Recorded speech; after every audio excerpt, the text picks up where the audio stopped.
And to that piece of lieutenant that's always on his podcast, bash us, him.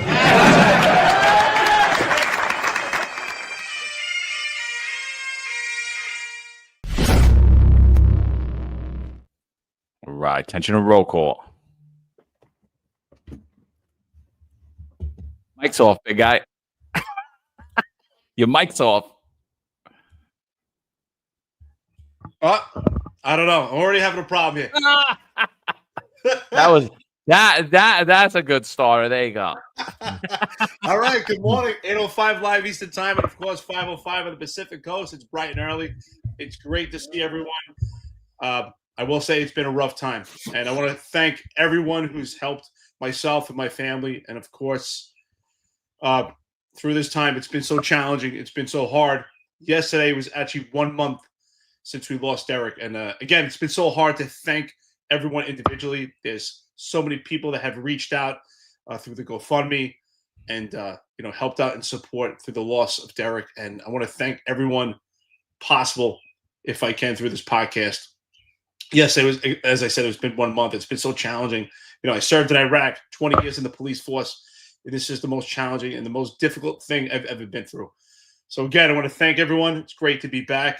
I want to honor Derek by continuing this podcast, continuing jiu-jitsu, continuing my hobbies, continue traveling with my family. So again, thank you, everyone. Good morning, guys. I'm looking at you guys like, man, these guys are all tanned up. I just spent 2 weeks in Hawaii getting away. I don't know why. Maybe it's my lighting, but hey, it's great to be back. I said, wow, John, look at the tan you got. You started to look like Marlon. But you know what? Since John's not white, he's Italian. So great to see you guys. I see the comment. Thank you so much. So what do you got? What's going on? What's going on, Marlon? What do you got? Good morning, guys. Morning, chat. Yeah, it's great to see Eric back again, and we should have a great show today. There's certainly a lot to talk about in New York City and in the tumultuous world of the NYPD. But yeah, it's good to have the other half of the finest back right now. You know, it was cool too. John, I just want to let you know. By the way, I've been doing this forever. And then in Hawaii, they call it the Shaka. And there's pictures and T-shirts. You know why it's called the Shocker, yeah. Not the Shaka. Not just there, yeah. There's pictures and T-shirts everywhere with this symbol. I'm like, wow, this is the place. I might, if I could only take my RV there, but not possible. Yeah, funny stuff. So, all right, welcome everybody. Eric, good to have you back, brother. I missed you. A lot of people reached out too. I definitely, no way in hell I could have told you everyone that reached out. I do have a flag from Alt Flags, Anthony at Alt Flags. If you guys don't know him, check him out at Alt Flags on Instagram. He made a nice, beautiful wooden flag for Derek. We obviously didn't get it to you yet, but I'll get it to you. And Jim Walden actually called me out of the blue the other day too, out of nowhere, and I was like, "Hey, what's up?" And he was like, "I just want to see how Eric's doing." So he was calling, check on you and the family. So I never got to tell you that. I'm just remembering it right now. So shout out to, and dude, honestly, I'm not kidding. Hundreds and hundreds of people. Everyone I talk to, tell Eric. So there's a lot of love and support. So you definitely were missed. I don't know. Did you get a chance to watch last week's episode where we played Patrick Gordon, basically advocating to the mayor? His version of advocation to the mayor, where he's basically saying that too many Italians are getting promoted. There's no blacks. Black and browns are under attack. Did you get a chance to watch that yet? I sure did. I had a lot of fun on X, and I put out, when Patrick Gordon said that people that get promoted right now, their names start with the letter O. So I put out a post and I said, let's play a game. Things that start with the letter O. Patrick, you go first. So I'm still waiting for Patrick to play my game here. It reminds me of, remember the movie White Men Can't Jump? And Gloria is on Jeopardy. And it was like, things that start with the letter Q. So I'm thinking about things that start with the letter O. Patrick, brother, I hope you respond. I haven't heard from you yet. I'm still waiting. Mess, yeah. So let's play for those of you that missed Friday's episode. Let's just play this real quick. I just want you guys to listen to what he's saying. There's two parts. In the second part, it's kind of hard. You're not hearing what he's saying, but he says, oh, what he's trying to say is like, often when you talk about Italian people, they say, oh, there's too many vowels. It's not O, like not every Italian name ends in O, like he says, but like what he's trying to say is vowels. Like that's what they call Italians. They'll be like, oh, look, another vowel got promoted. Oh, look, that's a way of saying like, oh, it's an Italian that got promoted. So, and then the word he's saying is Italians. Too many Italians walking across the stage. Too many chiefs. Chief of department's Italian. So this is a 2-minute clip. Just listen to what he's got to say here, and I think it just leads to a bigger problem. We're picking on him a little because he deserves it. And we'll go around and we'll talk about it. Concerns that I receive a lot is a lot of black members of the NYPD says that it feels like black and browns are under attack right now in the agency, right? Mm-hmm. And I know we had some issues that happened a couple of months ago, but we know the agency is 180 years old, and this is not the first time they've seen something unfortunate. But it seems like the response, and this is not my words, this is the words of over 2,000 paid members. They said it seems like that the response is that all blacks and all browns are, we're all, it's not in to be black or brown, right? And some of the things that they use that's being used is some of the demotion of black executives. We had Tariq Shepard, we had Paul Gamble, we had some Latinos that was out, so we had Miguel Iglesias. So now I receive increased pressure, like, hey, what are you doing? What is the Guardians doing? Because it's just a feeling. It may be for a number of reasons, and they may not know the reasons. There's got to be things behind the scenes that we don't know, but the appearance is that. The second concern that I'm receiving highly is it appears that everything is a tie now. Someone brought to my attention every promotion that we've had since January has had somebody with the last name, make a chief, right? And we've only had maybe 1-2 blacks make it, but it's a whole bunch of Italians walking across the stage. And they point out the chief of department is Italian, the XO of the department is Italian, the CEO of the office is Italian, personnel people. So they're like, well, we see one group running things, and this is the way it looks. And again, it may be things that I don't know, right? So, this is why I want to put it on you. And I know you're running a big city. Like the police department is just one portion of what you're responsible for. And so we just wanted to put out there that these are concerns, and maybe you can help us. We can have some conversations because there might be things that people are not paying attention to. So, Eric, what do you think about that? Like, what were your initial thoughts about that? That's great. Let's go down the line here.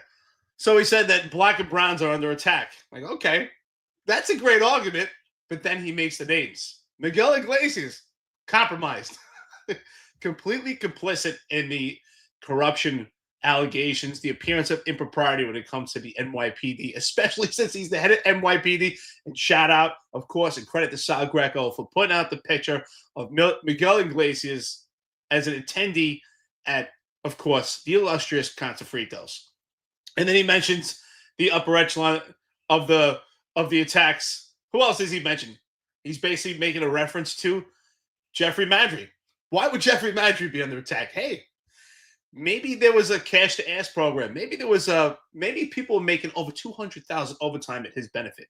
So I don't think he makes a great argument. And again, this is also coming from the same person that put out a post about in Black History Month of who should be getting credit.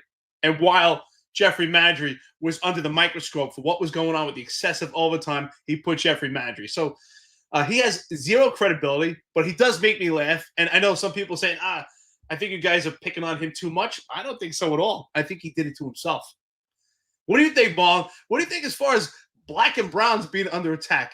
Is it possible any black and browns were under attack while not getting the vaccine during the mandate? What do you think? Yeah. Yeah, I'm still waiting on him to say something about me. Hey, Patrick, I was under attack, right? I'm still, I'm still waiting for my termination. You didn't have the right rank, though. I'm sorry, Marlon. No. If Patrick can just run upstairs and ask Jessica Tish if she could, quickly just, print one out and send it to me. I'm still waiting.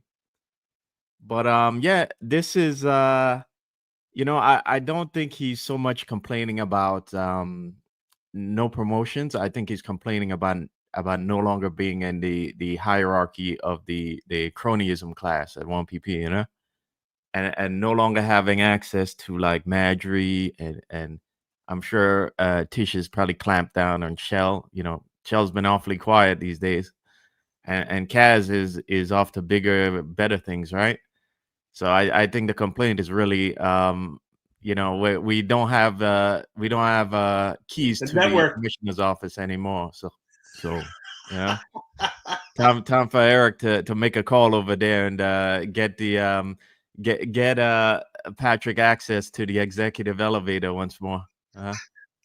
But yeah, this is again, I think DEI has always been coded language for cronyism or for like ethno cronyism, you know. But yeah, what does he have to really complain about, you know?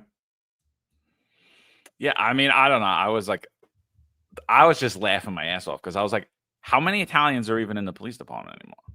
You know, it was like, he's not complaining about white guys. He's complaining specifically about Italians. And I'm like, how many really are there? And you know, I'll say it right now. I think the Columbia Association is the weakest fraternal organization in the NYPD by far. They're the weakest, the most silent, the most cowardly. They have no say in anything, you know. And I'm like, who was the guy that was the fall guy that took the brunt of every corruption scandal that happened in the NYPD? Guess what his last name ended with? An O. Paul Sarceno, right? And you know, so like listen, do I think that Patrick Gordon is a racist?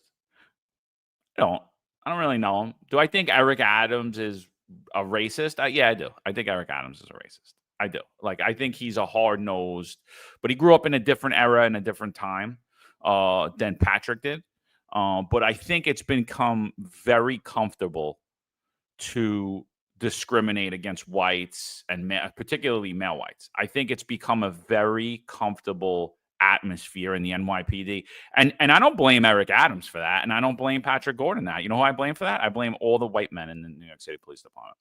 You've allowed people to diminish you for over a decade, and you've said nothing about it. You've allowed promotions. You've had people tell you to your face, you're not getting promoted because you're white, and you didn't do shit about it. So you know whose fault it is? It's white people's fault. You've allowed it to be where, you know, and do I think that these people have hate in their heart? Do I think that Patrick Gordon hates white? No, I don't think at all. I just think he doesn't even understand what he's saying. You know, look at all the white guys that are afraid of the meme that's not even the meme, the thumbnail for the show, right? They're all petrified of it. Oh my God, DEI, right? All the white, tough law enforcement chiefs, they're afraid of the meme. They wouldn't tweet it. They won't look at it. They won't talk about it. They won't say anything about it publicly. They'll quick to judge us and label us as a racist for talking about it, for even bringing up the conversation, but they won't have any comment about what Patrick Gordon had to say. Not one. No comment. But now let's reverse the script and let's put me up there. And the mayor is Curtis Sliwa, part Italian, right? Half Italian. And I'm like, yo, what's going on? All these black guys are walking across the stage. All these black guys look at the chief of department, black. Look at the XO, black. Look at this guy, black. What happens to me? What happens to me almost immediately under this administration? Everyone in the department's going to shun me, including all of the white chiefs. They're going to be like, I don't agree with that guy. I don't know what he's talking about. I'm going to be facing serious charges in the New York City Police Department. I'm going to be smeared all over the papers in New York City. And no one, not my unions, not my fraternal organization, no one is going to go to bat for me. I think the silver lining here is exactly what you were saying, Marlon. And John, you're spot on. Spot on when it comes to white guys in the job. But what you're saying, Marlon, is really the silver lining. It's almost like a blanket. They use, when I say they, Patrick Gordon, other fraternal organizations, or people in this manner, when I say they. But when it comes to Patrick Gordon, in that particular conversation, DI is kind of like the blanket, to conceal what's really going on. You're exactly spot on. You got it. You nailed it, Marlon. He had the keys to the city. He's got the keys with the NYPD. It's almost like he's got full access. Miguel Iglesias, Jeffrey Madry. These are not good people, not within the police department. It's not how you start, it's how you end. And they didn't end so well. And these are not good people by metric measure when we talk about the NYPD. And that's who Patrick Gordon's aligning himself with, because that's where he had full access.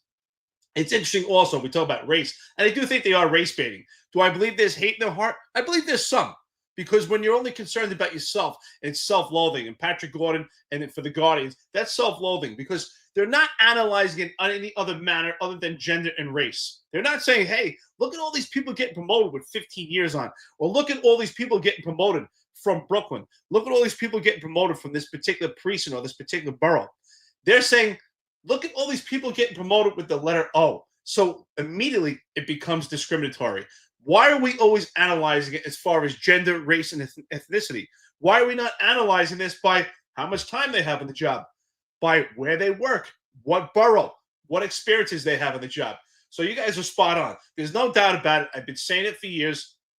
This job since 2018 is seeking those that are meek, timid, and docile, and they're pushing out the white alpha males. But what I notice now is Italians are no longer white. Italians are their own entity. So it's almost like I was right, Eric, right? Like you know what? Honestly, that's why I'm so happy to come back to this podcast. I've had so much pain this month. This makes me feel better. This is therapeutic. So shout out to our friends and listeners. I hope it's therapeutic for you also. Marlon, listen, I think you're absolutely right. That's really what this comes down to. It's almost like he was, Patrick Gordon's like Diddy. He's got the key to the city. Now he doesn't have that access anymore. Yeah. No, with Madry gone, especially, his access has been kind of diminished, and since Tish has been trying to exert her influence and reassert her control over the department, you absolutely can believe that they no longer have the access to the 13th and 14th floor that they once did. But I'll bring up another question. Like, why is it that every time the people who shout racism and that they're basically being victimized by the system, when they get in control, they always look to enrich and reward the people closest to them, their cronies, and they don't care about, they're not even consistent with their tribalist arguments, because when they get into positions of power, they don't care about like, say, people of their tribe who've been victimized by the system. They don't care. All they really care about is enriching their select few of cronies around them, and that goes to show you that it's that they're not consistent with their own kind of terrible ideas, and it's just a front for them. It's a hustle. It's a hustle, and they know that it's effective because it plays on people's emotion, and it plays on a lot of white guilt too. And they know that a lot of people won't push back because they're afraid of being called racist, or they're afraid of how how it'll look, and it's just an effective means of getting their way, and that's all it really is. It's inconsistent, and it's not who they are, and it's not what the image that they try to push out there of that they're really trying to help people. That's not the truth. It's far from it. Sorry, I was having little technical difficulties. I don't know if you guys heard.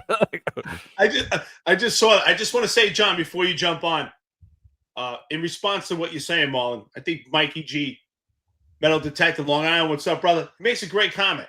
So I'm curious what your thoughts are on this, John.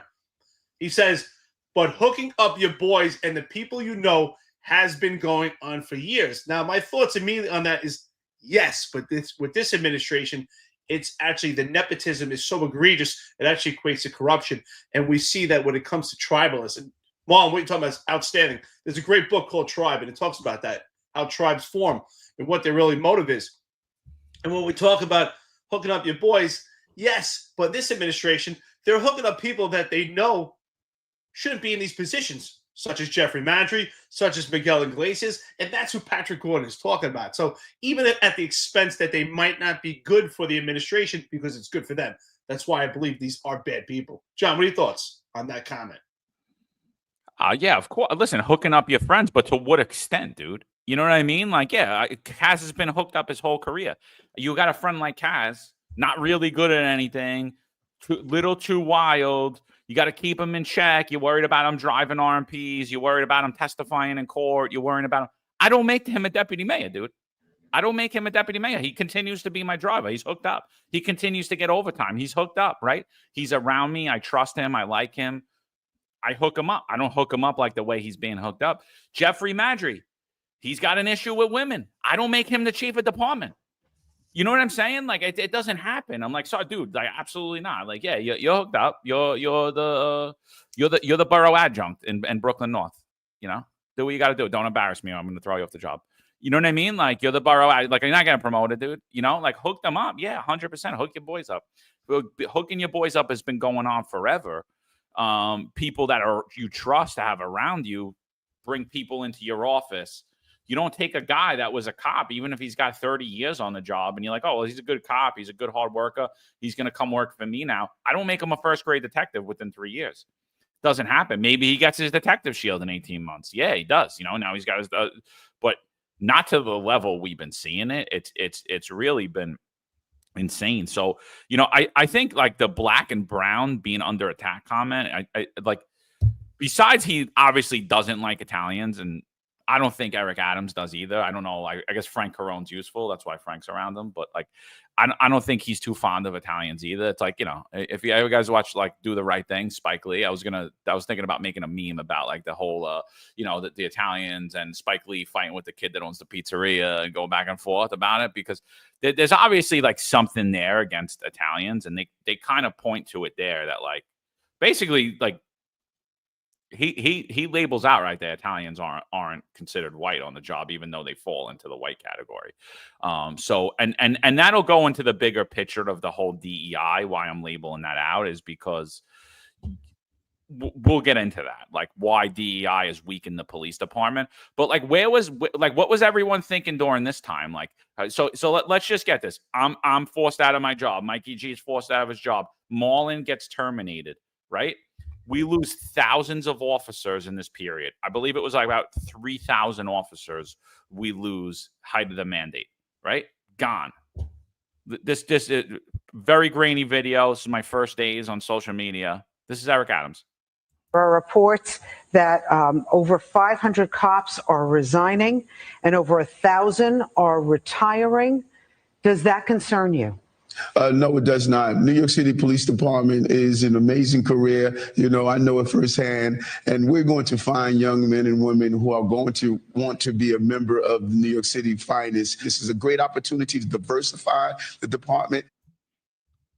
Is it me, or is like he basically is said right there that the mandate is a great opportunity to diversify the department? It doesn't hold up to actually what he's saying, because obviously, was it diversifying the department, terminating Marlon? Was it diversifying the department, getting rid of Italians? I don't think so. You know, so but like no one flinched an eye. There was like this racist twinge coming out of the Eric Adams administration. I specifically remember the fist in the air. This is our time. I think that was I think it was Jones, if I'm not mistaken. Posting a fist in the air on the promotion stage saying it's our time, posting it's our time. I hear some executives on the bottom of the emails have it's our time now. Yeah. I believe Kaz has said it too. Right? It's our time. Like, what do you mean our? Yeah. Who, like, you know, and like things like that get brushed over, and then like, okay, yeah, there was a huge corruption scandal and the deck got shuffled. But you're bringing race and ethnicity into this when it has nothing to do with it. Yeah, I remember. Excuse me. I remember Kaz saying the same thing on X also. He said, our time. It goes back to what you're saying, Marlon, about tribalism. And these tribes are really about is how you could benefit, right? The tribe is, because if it was about black and brown, you'd still be employed by the NYPD. But the tribe is about who you could benefit. Because even for Patrick Gordon, he talks about Jeffrey Madry and Miguel Iglesias, because this was his key to for access. But if it was John Shell and if it was some other white guy, if it was Paul Saraceno that could get him access, he'd be advocating for them too. And he would be looking at it from a different lens. But that's when we look at it with DEI, it allows for these tribes to actually ferment and these tribes to succeed. Well, I agree that Mikey G, what he's saying is great, right? You do hook up people. Listen, if I was commissioner, would I hook up my friends? Yes. But in my circle, my friends are John McCary, my friends are Marlon, Sal Greco, Ron Layson, Rob Lukash, intelligent people, people that I trust. That's who I surround myself. But with Eric Adams, he surrounds himself with people that have low integrity. These are not people that you would put in their administration. That's the difference. So, Mikey G, you are who you surround yourself with. So I surround myself with good people. I would elevate good people. Yeah. And Hassan Mo, actually, when I was in the academy, I did join the Guardians. I actually wrote my name down. I never paid, because once I went to one meeting in the academy, I was very uncomfortable with the kind of ethnocentrism there. I'm not a big fan of that, that tribalism. I don't like at all, because especially like I since I came to America, I've had a very diverse set of friends. Even my family is very, very like multiracial. So I'm not comfortable with that at all. So but yeah, Patrick Gordon even says in there that he mentions the appearance of things. And what's ironic about that is like, what about the appearance of impropriety and cronyism that's been going on for these last couple of years with especially on the Caban, there's no talk of that, and it's what about the appearance of corruption going on with Caban and all the nonsense that the cash for booty program out of Madry, it's to me it's kind of bizarre that they have like no awareness of how of the fact that these things have happened, and that you're saying this right now and not thinking that, hey, we've all been paying attention. We've all been seeing what you guys have been doing, and it's not a good look for the department, and you haven't put the department in a good place, So to me, that part's a little bizarre, No, I mean, and again, I'm just going to go back to the blatant racism. So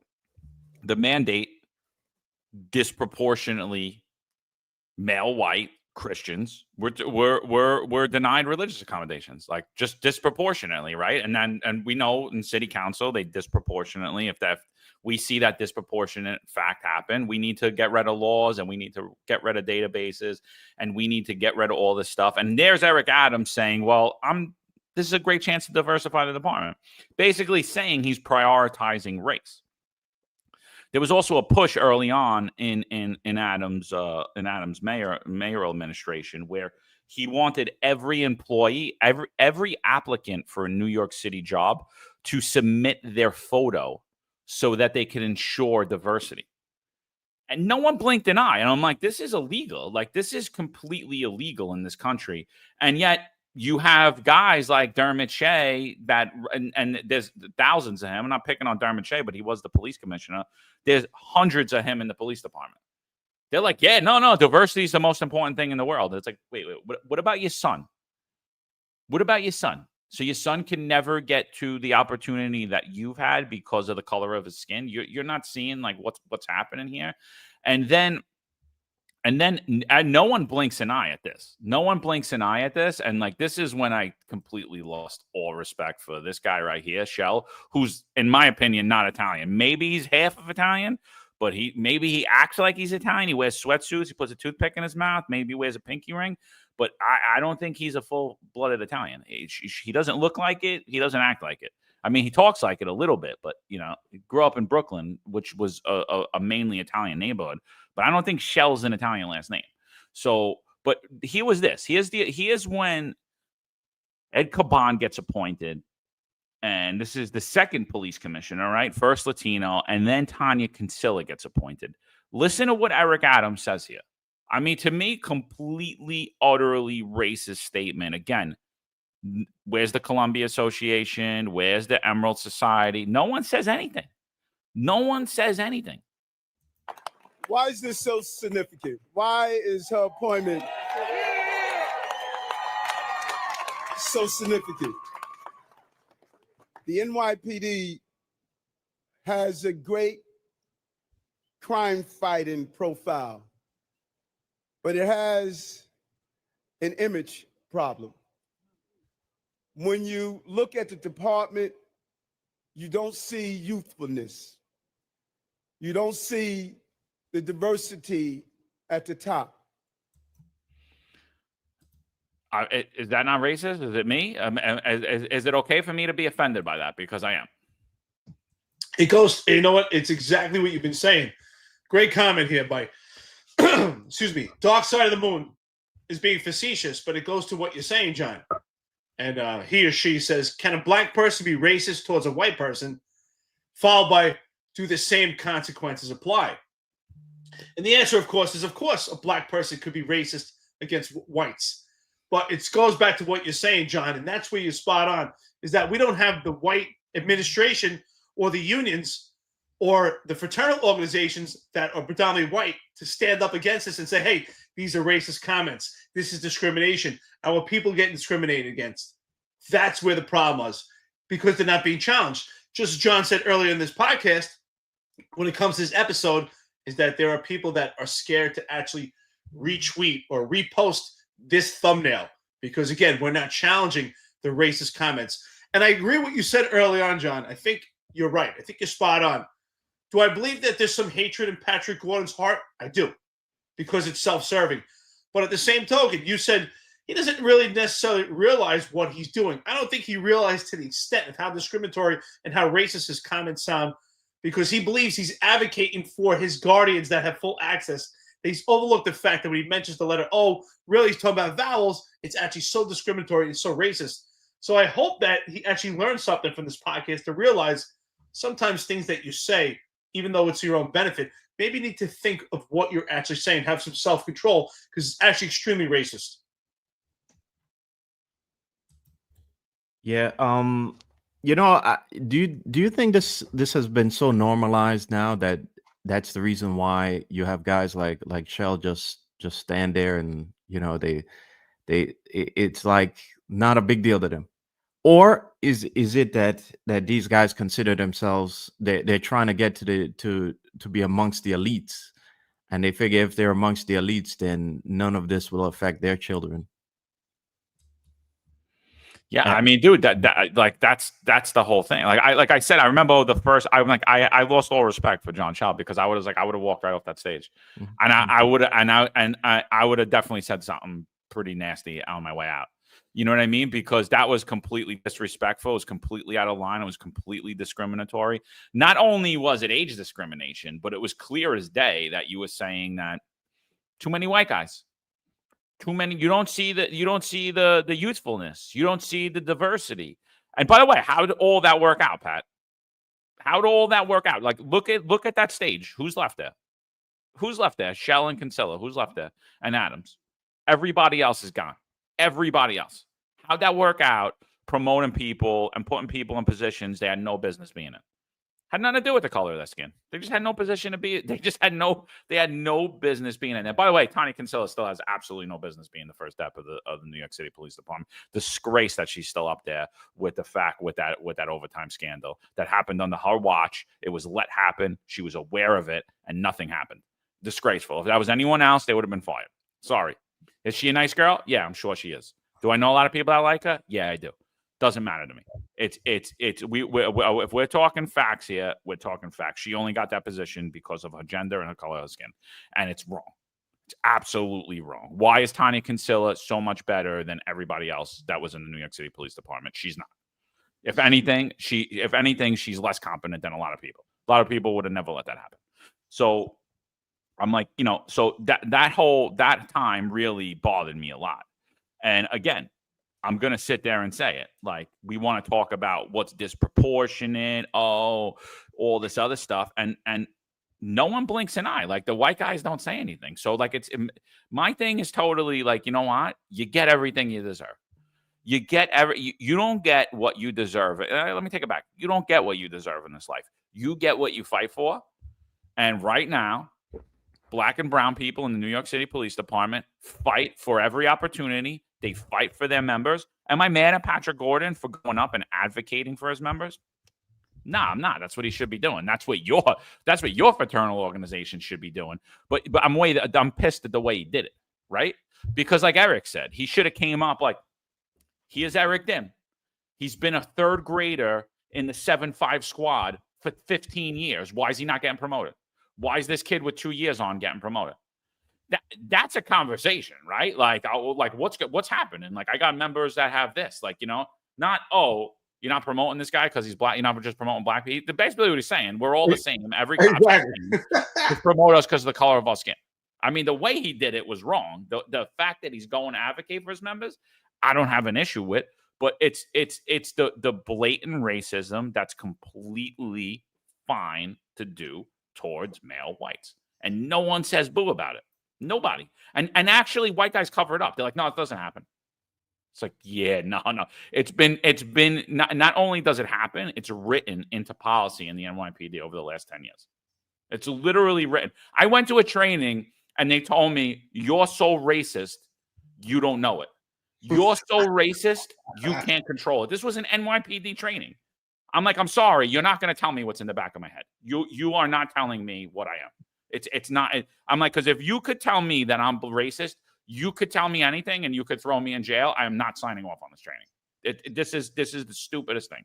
You can't stop people from committing suicide. You can't tell me what causes depression. You can't tell me what causes anxiety. But you could tell me that I'm racist. No, I was like, I'm not signing off on this training. Absolutely not. John, you're absolutely right. I agree with you. You're spot on. I also want to go back to what you were saying, Marlon, because I think we're all actually saying the same thing. I think we're actually spot on. I think that we actually nailed it. And I think it's both. So Marlon, you were saying, is it that they've become complicit and it normalized this situation? And are they also trying to be with the elites? And I think it's both. And the reason why I say that, I've been saying this since the inception of this podcast. I've been saying, where is that old male white guy to stand up and say, hey, wait a minute, this is out of control. We're being completely discriminated against. Talk about these atrocities that are going on with the job. Talk about the rank and file that are white that can't move up right now because that they're creating this movement for DEI. We didn't hear anybody say anything. It became normalized. It's almost like that, almost like the Stockholm syndrome, where it's almost like, we advocate for a captor. And that's why I feel like John Schell was there. Like, you know what? It's almost like he has a Stockholm syndrome because he's pushing. We have Eric Adams saying right in front of him that we're pushing down the white guys because we have to create this room and make space for DEI. John Schell's almost like, it's okay. But you know how they normalize it? It's exactly what you said. And their way of moving up with the elites, because they're not really moving up with elites, is, and I've been saying this since the inception of the podcast, is paving the way for their offspring. What do we see? Dermot Shea, he moves on. His son gets on the job, and within 18 months, he gets in the detective squad. We see this with various chiefs over and over, and that's, for them, that's what's the elites, is they make room for their offspring, so their offspring could get detective and get promoted quickly or have a good gig on the job. So that's what it's about, and I think it's both, and that's why I think that we nailed it. Yeah, so that's exactly the reason why I asked that question, because you look at how Chel's been rewarded. Chel is now chief of department, and if you consider what's happened throughout his career, especially early on, if that was anybody else, they would have never reached those heights, But Chel gets rewarded, You just play along, and you stay in that cronyism class, and especially the inner ranks of the cronyism class, and you'll keep getting rewarded. Dermot now, he now makes like what, nearly $500,000 as a vice president of security at Hudson Yards. So it's to me, it's like they, especially in the case of Dermot, I believe he like clearly sold out the job, especially in when you look at the mandate, right? But I think it's a case where these guys like remain quiet and they play along because they figure, you know what, this is gonna keep me moving. This is gonna keep me in that class, and this is gonna keep me getting rewarded, and then my kids will be in the elites too. So none of this will affect us. This will affect those guys on the street, but who cares? I'll be an elite, and my kids will be taken care of for the rest of their life. And to me, it's like it's just a shame that like we've gotten to this point, where people think it's okay for. I made this analogy like maybe a week or two ago. People think it's okay if your neighborhood is fine, but the rest of the city burns down. It'll just be all right. We'll be fine. Our gated community will be okay. Everybody else will burn down. It don't matter. And it's crazy that people think that way, that this will never come back and affect them, and maybe it's a case of it being normalized after all these years a little bit, but I just can't understand the thinking behind that. And we'll get into how it's weakened the department, and I think that's a good conversation. But let's just look at the most recent promotions, right? So I know this is kind of hard to see for you guys, but I'm just gonna label out. We're just gonna do assistant chief and deputy chief, right? Michael P. Baker, Richard Napolitano, right? So we got an Italian guy there, right? Because he's got an O, right? Because he never said Italians, he said O, right? We got Clint McPherson. Sounds Irish to me. I don't know. Is that he's got an O in his last name, so I guess we could count him. Gerard Dowling. Sounds Irish to me, but I guess we'll count him as an O, right? Because he's got an O in it. Christopher McIntosh. Oh, I guess another Irish guy, right? Brian Bohannon. He's got an O in his name. Another Irish guy. Peter Fiorello. Another O. So maybe he's got a case. I don't know. Maybe he's got a case there. There's a lot of O's there. It sounds like 5 Irish guys or 4 Irish guys and 2 Italian guys. But he was talking about Italians. He had no issue with the Irish, which I find funny. I find it very funny. So because remember what he said. He said that the black and browns are under attack. He said everything's Italian now. Everything is this now. So he is one of the O's that got promoted. He is McIntosh. He's on the left, standing next to the Irish guy. There's an O right there. He's I guess he's Irish because he's got an O in his last name. So I guess Pat Gordon had a problem with him. There he goes. He made chief. He went from deputy chief to assistant chief. So everything's Italian now. So I mean, you know what? Maybe he's not Irish. Maybe he is Italian. Is he Black Irish? There he goes. There's him. Who else we got? That was who else we got? We got he's Black Irish. Who else? We got I got it. Hey, McPherson. Here's the other Italian guy. Nobody ever went after the name Schwartz, huh? Here's the other guy. McPherson. So he made he also made assistant chief as well. So it's maybe he's got an argument. I don't know. Maybe he actually has a point. Well, this solidifies the point and validates what Marlon's saying. I agree. And what this comes down to is the tribe, right? Who does he have access to? So really, he overlooked McPherson. He overlooked who's the first Black Irish guy you showed. But the point is, it's not about DEI. Right. It's about who he has access with. So that's what he's really talking about. I think that's the root cause of this conversation. And I agree with you, John, what he said earlier. I wish that the other fraternal organizations, the Columbia Association, maybe Shonram, would advocate for their members in the same manner. Maybe Shonram is, because he didn't mention any name Schwartz. He just went after vowels. So maybe that's the problem. The Columbia Association needs to wake up and speak up. Yeah. And I'm glad you pulled that up, John, because you know, I want to know what exactly Patrick's complaining about. Because if you look at this chart by the and this again is on the department's own website on NYPD online, and you just go to the demographic section. Now we don't know if things have changed, but again, this is what the department presents to the public. Okay, and if you look at representation, as I said to John, you know, black black MOS are kind of overrepresented on the upper discretionary ranks, and kind of overrepresented on the lower discretionary ranks, which detective, especially when you compare it to Asians. You know, for instance, like you look at detective, and the detectives now, it's about 75% more black detectives, even though blacks represent 6% more than Asians on the job.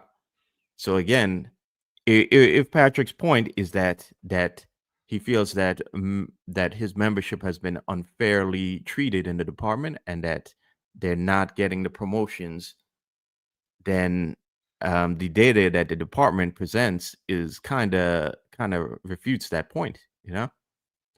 So the going back to what John said, if you feel that if you felt that his membership was being underrepresented and unfairly, the promotions were not equal, you know, then he should be asking for equal. He should be asking for a transparent process that's meritocratic, so that it's fair for everyone. But he's not asking for that. He's asking for an inequality of outcome, and that is that, you know, he's asking for equality of outcome, you know, and that is not the right way to go about it. And that, in fact, is a avenue that leads to more cronyism. And just think of it for a second, right? So that today it's Patrick Gordon asking for that, but imagine if tomorrow the Shambrim Society comes, or let's say in this case the Hispanic Society, which, as you can see, the Hispanic Society is it makes that Hispanics make up like 33% of the job. So if you look at that chart, are they properly represented, especially in the upper ranks? When you compare that the amount of the percentage that they make up of the job. So do we want to have a NYPD that's made up of tribes, and every tribe is, depending on who's at the top, that tribe is the one that's getting rewarded, kind of like in a third world country, you know, where the dictator rewards his tribe and everybody else is starving. And do we want that for the NYPD, or do we want a meritocratic NYPD where anyone, based on their effort and their hard work, can get to their position, to rise to the upper ranks? So, but here's my issue with DEI, right? Here's my whole issue with this diversity, equity, inclusion agenda is that, like, every single, what they're saying is, like, you can't have an underrepresented group or an overrepresented group, right? So Asians account for 14.5% of New York City's population, but only 11.7% of the NYPD population. Now, just by looking at that alone, you'll say, well, they're underrepresented in the NYPD. The NYPD is systemically racist against Asians. Move over to black people, you'll say 23.1% of New York City's population is black people, but they only account for 16.8% of the NYPD's population. Underrepresented. NYPD systemically racist against blacks. Now, let's move over to male Hispanics. Let's move over to Hispanics, excuse me, not males. 29% of New York City's population, right? But they account for 32.9% of the NYPD's population. So that's an overrepresentation. So now are we to say that, well, now we need to get rid of Hispanics, right? Because we need to make these numbers even. Native Americans, 0.6% of New York City population, but they only account for 0.1% of the NYPD. underrepresented, systemically racist against Native Americans. You move over to whites, 31.2% of New York City's population, but they account for 38.5% of the NYPD's population. Overrepresented. We need to get rid of whites, and that's the mind frame there, right? And then like we take that by dividing us out into groups, and it's like, when do we meet these diversity agendas, and how do we meet them? Is it like, how do we get that number up? Okay, we got to get, like, there's only 11.7% of Asians, but they account for 14.5% of the population. So, and by the way, over a 20-year period, this will fluctuate tremendously, right? Because you're going to get groups moving in, moving out. It's just New York City's transient place. A lot of times it's a first stop for people coming into America, right? So the population could grow, it could decrease of a particular ethnicity. So, but like, when do we reach that? Is like, should the NYPD be saying, we need to hire more Asians, more blacks, and less Hispanics, and more Native Americans and less whites? Like, how do you possibly create that atmosphere where the numbers are always completely, utterly the same without using discrimination? How do you do that? And just because you do that, does that mean that the NYPD is better? When you're focused on hiring based upon race, ethnicity, and gender, does that mean that your organization's better? I don't think so, because we didn't hire like that. And these numbers, to me, well, at one time, now I wouldn't say now, if we go back about 7 years ago, maybe 10 years ago, if you look at those numbers were pretty organic, and they were about the same. They were about the same of what you're seeing now. It's like, when you hire the people that are qualified for the job, you will have a diverse population of people that make up the communities that live in the city that you serve. But like, that's not what the NYPD is saying. That's not what this whole diversity, equity, inclusion agenda is saying. Right now, when we look at the 30 for 30 movement in policing, it makes absolutely no sense. It's another DEI movement. We need to get 30%. We need organizations comprised of 30% of women in law enforcement by 2030. Currently, the NYPD sits between 19 and 21% female. How do we do that without getting rid of men? How do we do that without getting rid of men and without hiring more females? And by the way, why are we doing that? Why are we doing that? Has it made us better? In your opinion, Eric, has DEI strengthened the NYPD, or has it weakened it? No, by far. I mean, I think you made the argument right there, and you actually validated the argument. There's no doubt about it, and she makes it worse. It should be organic. And New York City is forever evolving, right? It constantly changes. If you look back years ago, we've had white flight. Areas become more black and brown, then those areas become gentrified. So the city is constantly changing its face, it's changing its appearance. It needs to be organic and hire who's best and suitable. And we hire from people that are New York City residents or people outside New York City, people that want to be a part of New York City. It's going to be diverse. If people want to be part of the NYPD, they know that they're going to be a part of a diverse environment. And usually New York City kids or people that want to be a part of New York City, maybe they live near New York City, or they just wanted to be part of the NYPD. And that's the better NYPD, the better version of hiring who's more suitable. Now, this is actually something you could access online to the public. But what I thought was also problematic about this was called the NYPD 360. John, do you remember? If that's Marlon, this was actually on the NYPD intranet. And it was referred to as the 360. And I thought it was interesting about this, right? So here's just a generalized breakdown. But when you go further into this program, you can break it down by rank. You can break it down by rank and command. So I was concerned, and I said to myself, wow, if you're a commanding officer, let me just even go back and say, maybe if you want to peruse this and take a look at it on its face, maybe it's not a big deal.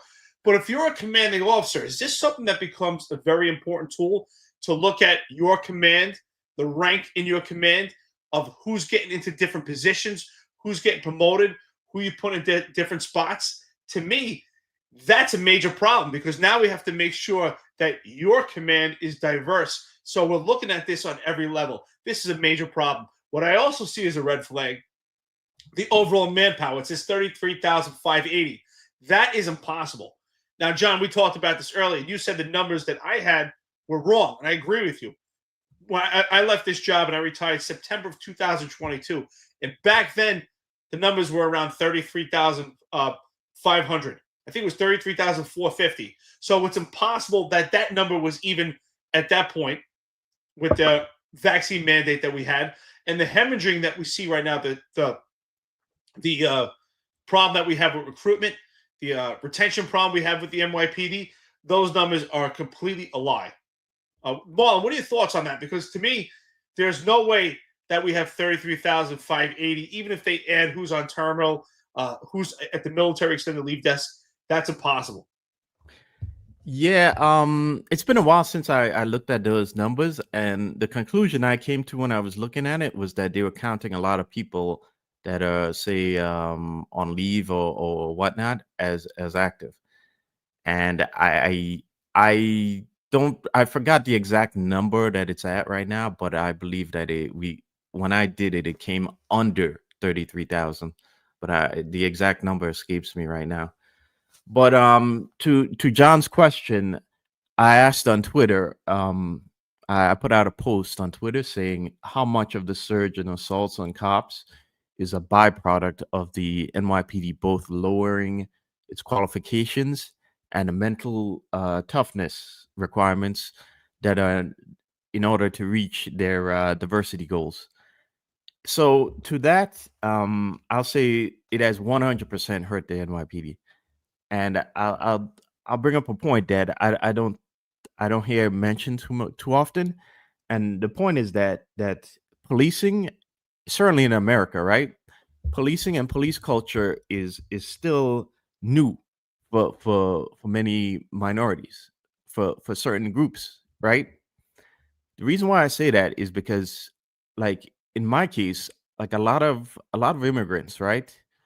they they come from very poor backgrounds in their home country, and when they come here, they don't want their kids to have blue collar jobs, and being a cop is a blue collar job. They want their kids to have kind of like to be a doctor, to be a lawyer, to have these upper, like kind of like white collar jobs, and I don't believe, like when I became when I told my folks I wanted to become a cop, like my mom would ask me, "Are you sure you want to do that?" Because she would rather I become like an FBI agent, because those guys are like, it's like it's not quite the same job, They spend more time in office. They're not patrolling a street or walking a foot post, So the point I'm trying to make is that you have certain legacies in the department that have generations of cops in their family, and being a cop is kind of ingrained in like the culture and in their family. And you have newer immigrants, it's not that way. Okay, so to say that the department is looking to fill their diversity, to increase diversity, you're kind of I have no doubt that in decades from now, that especially in when it comes to like Hispanics, because we're seeing a lot of the job is Hispanic now, you'll see a police culture in their families and in their legacies. But the department wants, you can't make that happen overnight, and you can't you can't force diversity to happen. It doesn't work that way. And by trying to meet those goals, you're the only way you're going to meet those goals is to lower the standards right now. And we're seeing the ramifications of people who, I'm not sure, when I look at these recent incidents, I have to wonder to myself, are these guys prepared to be cops? Were they mentally ready for what's required of them as cops? And I don't think so. And I think I have to wonder how much of that that is because the department kind of was trying to fill seats in the academy rather than get people who were ready for what's expected of them and what they'll need to do as cops mentally, you know. Yeah, I mean, listen, I think totally it weakened the department. I think that when you're hiring people, when you're lowering standards, and you're hiring people to meet these undefined goals, you just want to.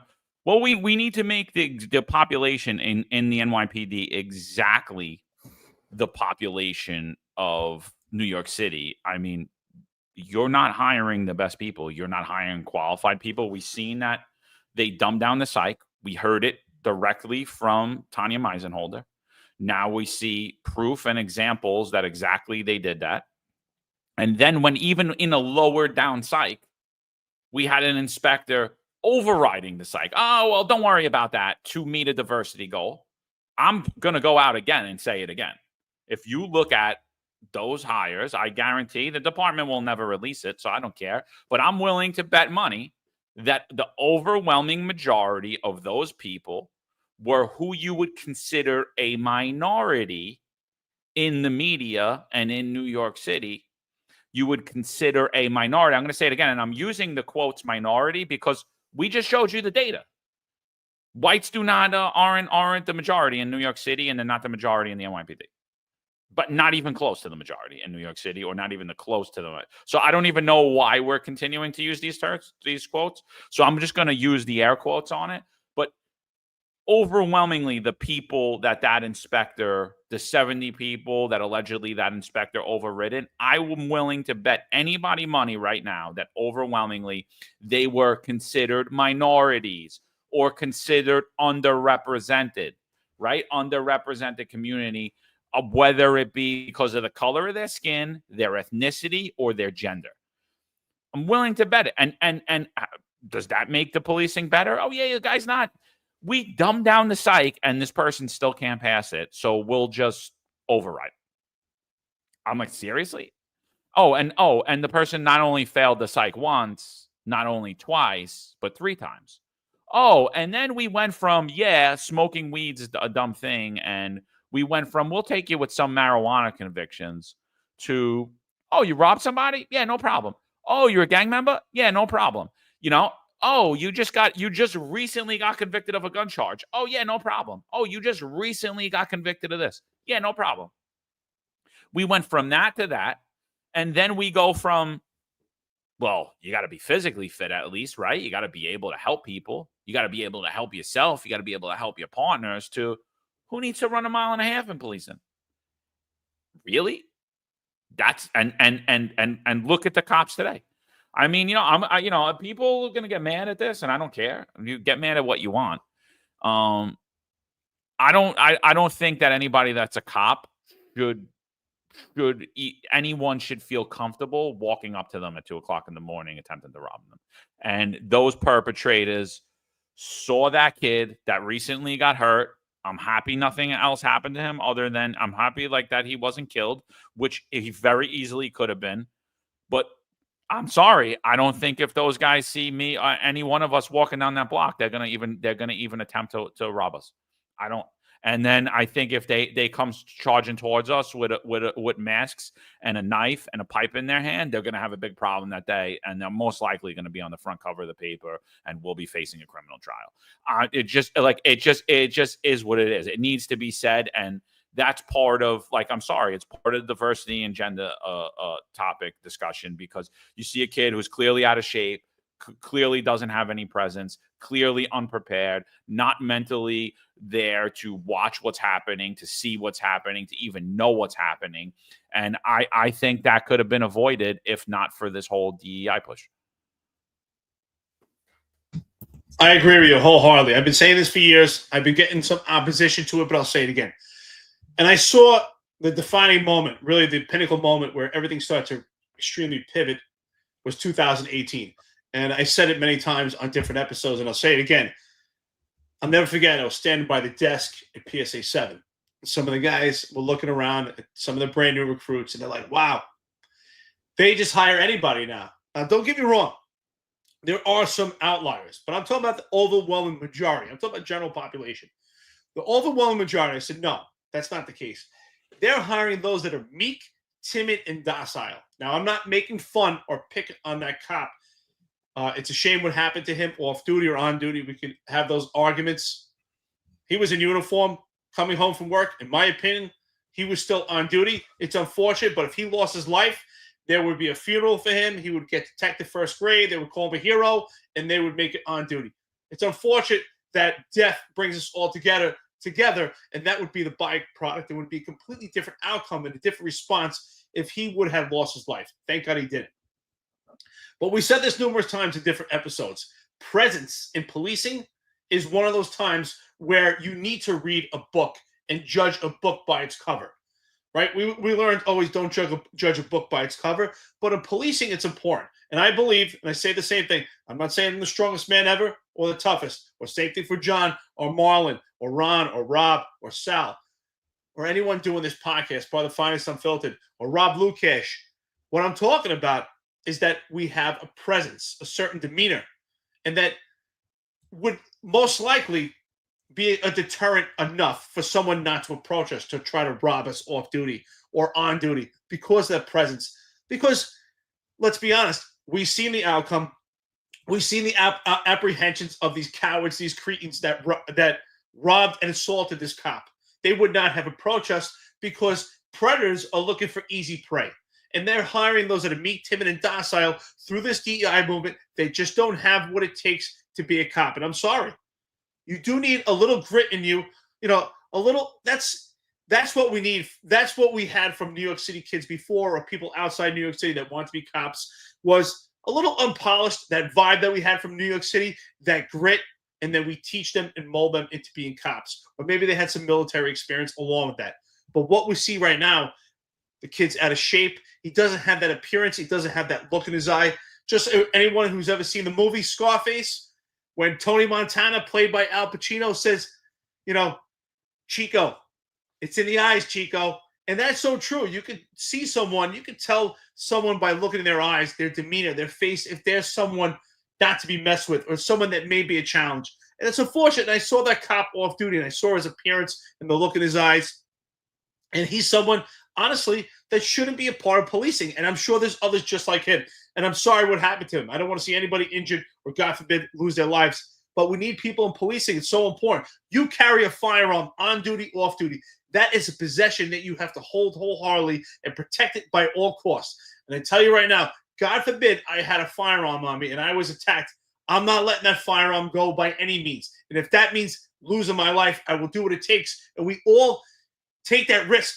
Because when you carry a firearm, you have to protect it by all means. Because when we learn this day one in the police academy, when you're on a job, every job is a gun job because you bring the gun to that job. And when you're off duty, if you have that gun on you, you have that gun with you. And if you're approached, this could be a gun battle. You cannot let that gun go by any means, even if it's going to cost your life. It's sad to say, but it's the reality. Yeah, absolutely. Absolutely. Hood Mayor NYC in the chat says, what does cultural pride and representation have to do with deterring crime and law enforcement? And I think I see where you're getting at, but I agree. The problem here is that there's cultural pride and there's trying to weaponize weaponize the culture and then make it exclusive, and then calling everyone racist who criticizes you for saying something that if certain other groups said it, you yourself would be saying that's racist, But if I'd like to go back also to what Irv asked in the comment in the chat. He asked what was I talking about, and what I'm specifically talking about here is that who do you think is more mentally ready to become a cop, right? The guy whose grandfather was a cop, who's grown up, he's grown up with being around cops his entire life, right? He's heard stories from his grandfather, from his father. He's probably gone to a range a couple times, it's a certain mentality, okay? Because that he has a legacy of policing already ingrained in him and his family. Or who would be more prepared, that guy or the new immigrant that just came to America, right? I'm sorry, with all things being equal, right? The legacy guy is going to be more prepared. And my point in saying that is because like as I said before, like certain minorities, they're still new to this country, and they don't have that culture of policing in their families. They don't have that legacy yet. You know, when in years from now, when families have legacies that you know their grandfather was a cop too, it's going to be different. You know, I won't be able to use that example. But my point in saying that is that by trying to force that right now, the only way to do that is to let in people who aren't mentally ready for the job yet, and who aren't prepared for what they're going to see as a cop. Whereas the guy whose grandfather and father and uncle have been cops, he's more ready because he's been kind of acclimated to a little bit of that since he was a child, you know, because he's heard stories from his dad, and you know, he's probably gone to work, seen the precinct a couple times. So it's a little different, you know. And that exactly is my point here in saying that. But I don't even love that take on it, because I don't think that you need people in law enforcement. Like, right, well, you didn't have anyone in law enforcement. Eric didn't. I didn't. No, but I'm saying, if I may, I'm sorry. I'm saying that all things equal, like if you look at it like, well, I'm making generalities here, you know, but just to try and say that you know, the job is pulling in people that aren't necessarily ready for this yet. And sure, there are exceptions. I believe that we are the exception, you know. But because I think there are a lot of people who join the police department who don't have cops in their family, who don't have any, they never heard how it is in the inside, and they're not prepared for what's expected of them when they are carrying around that responsibility they have when they're carrying around a firearm all the time. Well, So that's what I mean. I think, and again, I think it's bigger than that. I think it's much bigger than knowing the inside of the job, right? The only time my mother was a school crossing guard, I went to the 6-2 with her to pick up her check once in a blue, maybe once or twice. I really wasn't aware of police culture other than the other 2 times I was in a police precinct. I was in the cell. Like, you know, I really wasn't aware of it at all. And I would say that the majority of kids that I went to the academy with, especially of the Italian descent, had no family that were on the job. They didn't. Maybe like a couple of them had a neighbor or two that were on the job and they knew some people, but like their family didn't. I think, you know, I think for me, it's you're trying to meet a diversity goal, and you're doing it non-organically. So you're hiring people that are not qualified for the job. And I think that's the bigger thing. You know, when you look at female cops today, I see them a lot different light than I look at female cops when I came out of the academy and went into the job.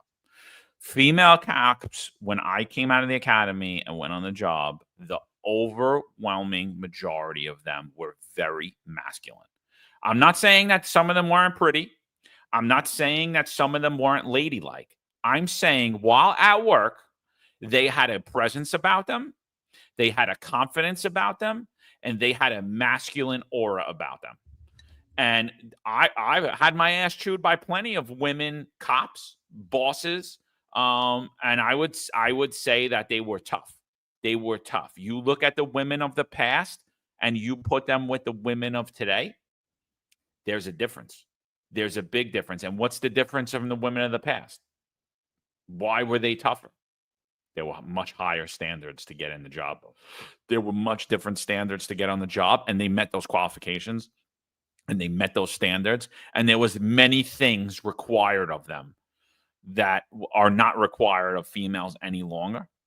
That they had to like basically just bite their tongue and keep going, right? And fight through all that stuff. And I think, you know, so when you look at females today and you look at these videos and you see females getting assaulted, and you're like, oh my God, she looks like she doesn't know how to fight. Yeah, because she doesn't. Oh my God, she looks like she's completely unprepared. Oh yeah, because she doesn't. And hey, by the way, I'm not just saying about females. Right? I'm talking about you lowered standards to get females. That's what it looks like in the female race. Now you lowered standards to meet a diversity agenda. And oh my God, look at this guy. He looks like he doesn't know how to fight because he doesn't. He looks like he's not in shape because he's not. He looks like he's completely unprepared because he is. He looks like he completely doesn't understand what's happening around him because he doesn't. You know, I mean, look at the chart I have, and like this is what I wrote about it. And I'm sticking by this, and I'll debate anybody on this. I said historically, the overwhelming majority of NYPD cops could be described as amateur hunters tasked with going after professional predators, right? You're not a great hunter, but you're a hunter. You had the mindset that we were on offense. We were going after criminals, right? You might not have been the best at it. Now, some guys were awesome at it, right? People develop it over time. Some people just have it, right? But the job overall, male, female, black, white, brown, Hispanic, whatever you want to say, Asian, whatever group you want to divide us up into, we were all hunters. Whether we were amateur or professional, we were going after criminals. We were on an offensive mindset. But I said today, the overwhelming majority of NYPD cops do not even have the mindset that they are hunters. And so they are just more prey for the predators, right? And how big does that mindset play into the diversity, equity, inclusion agenda? They're so intertwined because you didn't have to meet the standards. You didn't have to go through anything. You didn't have to face the same level of scrutiny. You don't understand the job that you're in. Most people, like I said, you play a very dangerous game when you're in law enforcement. You're playing it with people. If they were sitting up in the stands watching you play the game, they would have no idea what was happening. And they're not even people that should be on your practice squad or on the practice field with you, because they need to go to novice levels to get up to where they could even practice with you. And meanwhile, we put them in the starting five to meet a diversity, equity, inclusion agenda. That's what I'm saying. I think I'm not going to speak for you, Marlon, but I think what you're referring to is just one aspect to it. And I do understand what you're saying, right? When it comes to deity of policing, we look at a long line of legacies in different families that have had that mindset of having a blue collar job and doing policing, working for the city. And I think my family kind of had that mindset. No one was ever a cop. I was the first cop, but in my family, they always believed in blue collar jobs, working for the city, whether it was transit, firefighter, work for the train system, or serve your country. I had a lot of military in my family. So that was the kind of deity. But John, I think you talk about the whole ball of wax. And I agree. And that goes back to what I was saying earlier in the episode, that I believe that when it comes to recruitment, and I know Ron Layson will probably argue with me, my brother, my family member here, but I believe, and I saw in 2018, that they were specifically targeting those that are meek, timid, and docile. And that's in men and women. And I'm glad you clarified that, right? Because I think about early on in my career when we started, right? John, we mentioned these names before. But we started the 1-2-0 precinct together. We think about bosses like Nancy Sirigliano. She was a woman. She was pretty. She's as feminine as could be. But at work, she had those masculine traits that you need. She was tough as nails. She was a good boss. And no one was going to try to mess with her. And that was on duty and off duty. And does that mean that she was an MMA fighter? No.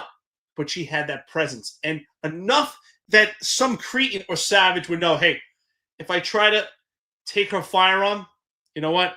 It's not going to be an easy one, because predators are looking for easy prey. I think about my first partner on the job, Michelle Rodriguez. She was a woman in the 1-2-0 precinct, but she was feminine. She was pretty. She had a family. She had a husband. But at work, she had those masculine traits, and she did the job, and she was tough. And she taught me that mindset, in policing. And that came from a woman. And we see on the job now, we see the transition. The women that they hire now, they're meek, they're timid, they're docile. They don't have those same traits as the women that we saw early on. Are there some outliers? Yes, but the overwhelming majority. And when it comes to men, it's the same thing. We saw the change in the men, the overwhelming majority that were on the job when we started in comparison to now. It's unfortunate that they happen to target people from other, more immigrants, things like that, because it meets these diversity goals. And they lower the standard, so we're not getting the cream of the crop from different ethnicities in different nations. We're getting those that could just make it, because we can make space, exactly when we show that 360 internet, where we can make space to fit diversity to meet these goals that don't exist. And it's unfortunate, and we don't get the best of the best. And it's unfortunate that we've also misrepresented what policing is, because we have young men, just like this police officer that was assaulted, who thought, hey, this could be a viable career, because clearly he saw the standards that he could meet. But if you understand what policing is, and that's why I think maybe that's what you're talking about, Marlon, is that deity to explain what policing is, to understand the dangers of what it takes to be a cop. So does everyone come from a deity? Absolutely not. I mean, like, as I said, I was the first cop, but I believe that in my family, we had that mindset of grit and service of country and doing different type of blue collar jobs. But again, it comes back down to meek, timid, and docile, because they lowered the standards for men and women. And some people are saying here, women should never be cops. They're a joke. I don't agree with it. I don't expect every woman to be a fighter. If I'm out with a woman and I'm working together, I expect her to have certain attributes that I could utilize in policing, and certain attributes that I have, and we put them together. So, again, meek, timid, and docile in comparison to exactly what we talk about is those masculine traits. We're not saying male or we're not saying feminine or male or female. We're talking about those masculine traits. And women, when they're doing policing, should have those masculine traits. Yeah, absolutely. So I was trying to get at also the warrior mindset, and how I believe that to a certain degree that that kind of, it might be easy to combine in terms of legacies than it is in terms of like new like recruits. But this is a point I'm gonna have to come back to, because it's in the back of my head for a while, and I will definitely look into it and come back to it, because I think I think in the rush to try and diversify the job is lowering the standards, okay, and those standards also include the mindset and the mentality, the warrior's mindset, and that mentality to stay in the fight, no matter how things are going. You got to stay in the fight. You're taught that in the academy, right? But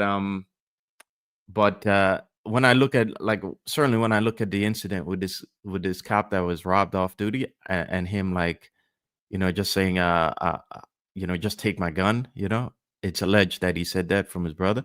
I gotta think to myself, that to me that doesn't sound like the warrior mindset, because you got to stay in the fight, because if they can, if a perp can reach a gun, in my head, I'm done, I'm done. So I got to stay in the fight as long as I can to prevent that from happening.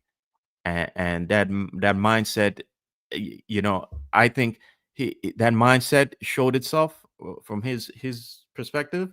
And when you think about it, if he has that mindset there, how does he approach policing and on the street when people really need him on the street? Are you going to have that? Is that warrior mindset going to come in? Is it going to come into effect? Because when it comes to defending your own life, it certainly didn't. So that's all I was trying to say. And yes, I'm definitely going to have to come back to this point. So yeah. No, dude, like that was the part when I read that part in the article with his brother's comments, it enraged me. I'm like, why is this kid on the job? Why is he on the job? Like, seriously, why? Like, who is telling people, like, yeah, no, it's a good job. You get a great pension. You make all this. Who's telling people to do? Like, first of all, it's not a good job. There is something about the calling. Like, it's not a good job. It's not a good career anymore being in the NYPD. It's not. It's abusive. It's an abusive relationship.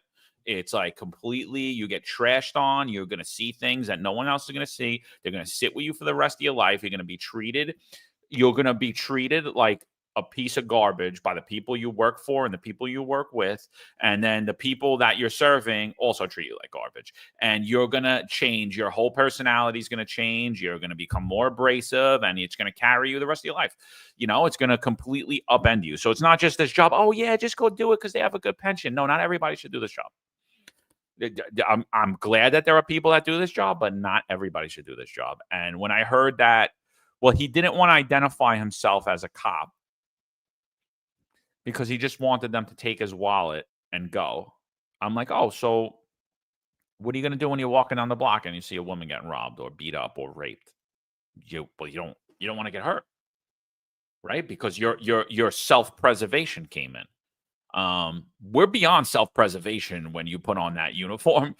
My wife just found a video. I guess it was in a phone, and I guess one of my guys had taken it. And I was on a bus talking to a lady, and she was covered in like this black, and everyone on the bus was afraid, like she was like going to blow up the bus or something, right?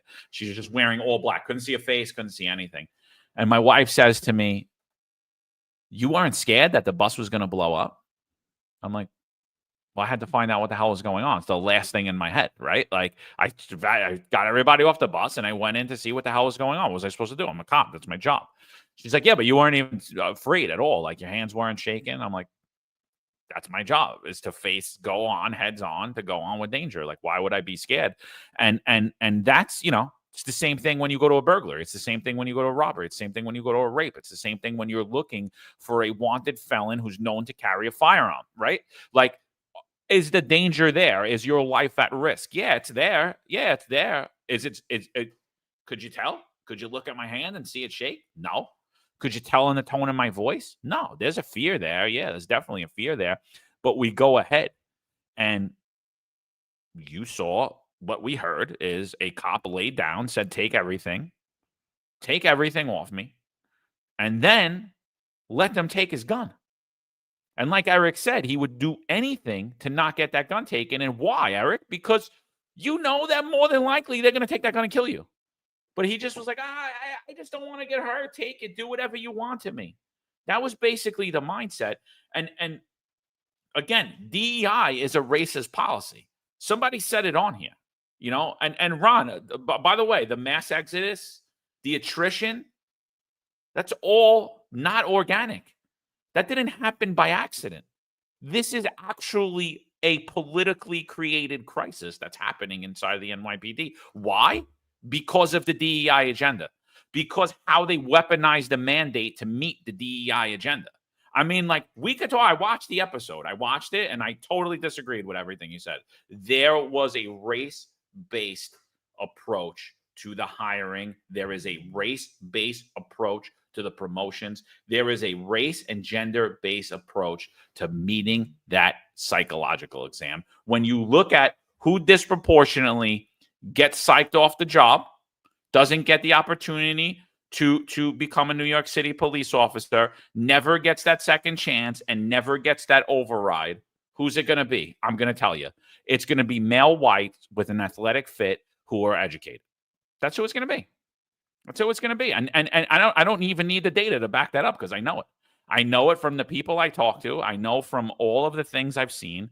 I know it. Like, race and gender have been weaponized in this department, and everyone's okay with it. And no one wants to talk about it. Look how offended everybody was when I said that Clint McPherson was an Irish guy. I didn't say that. Your boy, Pat Gordon, said that people with O's are walking across the stage. They're Italian. So you know what? He's Italian as far as I'm concerned, Clint McPherson, right? We can't ever identify who he is, right? He might be Sicilian. He might be Sicilian. Yeah. And I can't even say that he's a man, right? Because I don't know how he identifies, right? According to the NYPD, we don't know how he identifies. I don't know. Does he have his pronouns on his email? And like, see how everyone offended here. They're black. They're black. Yeah, no shit. But how does he know everybody's Italian? You know what I mean? And how do I know that guy's not half Italian? He said O's in the last name. He said O. McPherson's an O. McIntosh is an O. And it's like, and that's my problem with, like, we don't want to call a spade anymore. We don't want to say what's happening and what we're seeing. Now, if I was the mayor and I step in and I say, you know what? Not enough white guys in here. Not enough white guys getting promoted here. You know what? I don't like the diversity in here. I don't like it. I came in, I see all black guys at the chief. I've got to make this job more diverse. I'm going to use this to diversify my department. what would happen to me? You guys would all be coming at me the same way you are about me saying that McPherson or McIntosh were Irish, right? You'd all be like, he's a racist. That's wrong.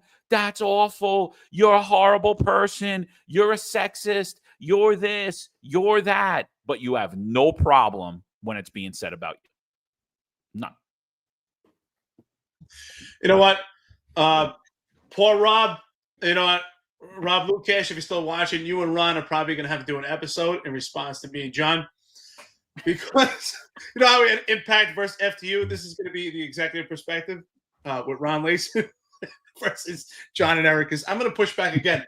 I've been saying this for the longest time. I've been saying, and I think the proof is in the pudding. We see it now. Thank you, Terrell Anderson. Actually, I came out in the academy with Terrell. So, Terrell, you lost your soul completely. So you've allowed them to put pressure on you because there's no doubt in my mind Terrell didn't wake up and say, you know what? I'm going to override psych issues for the job. He was definitely ordered to. I'd put my money on it or put some kind of pressure.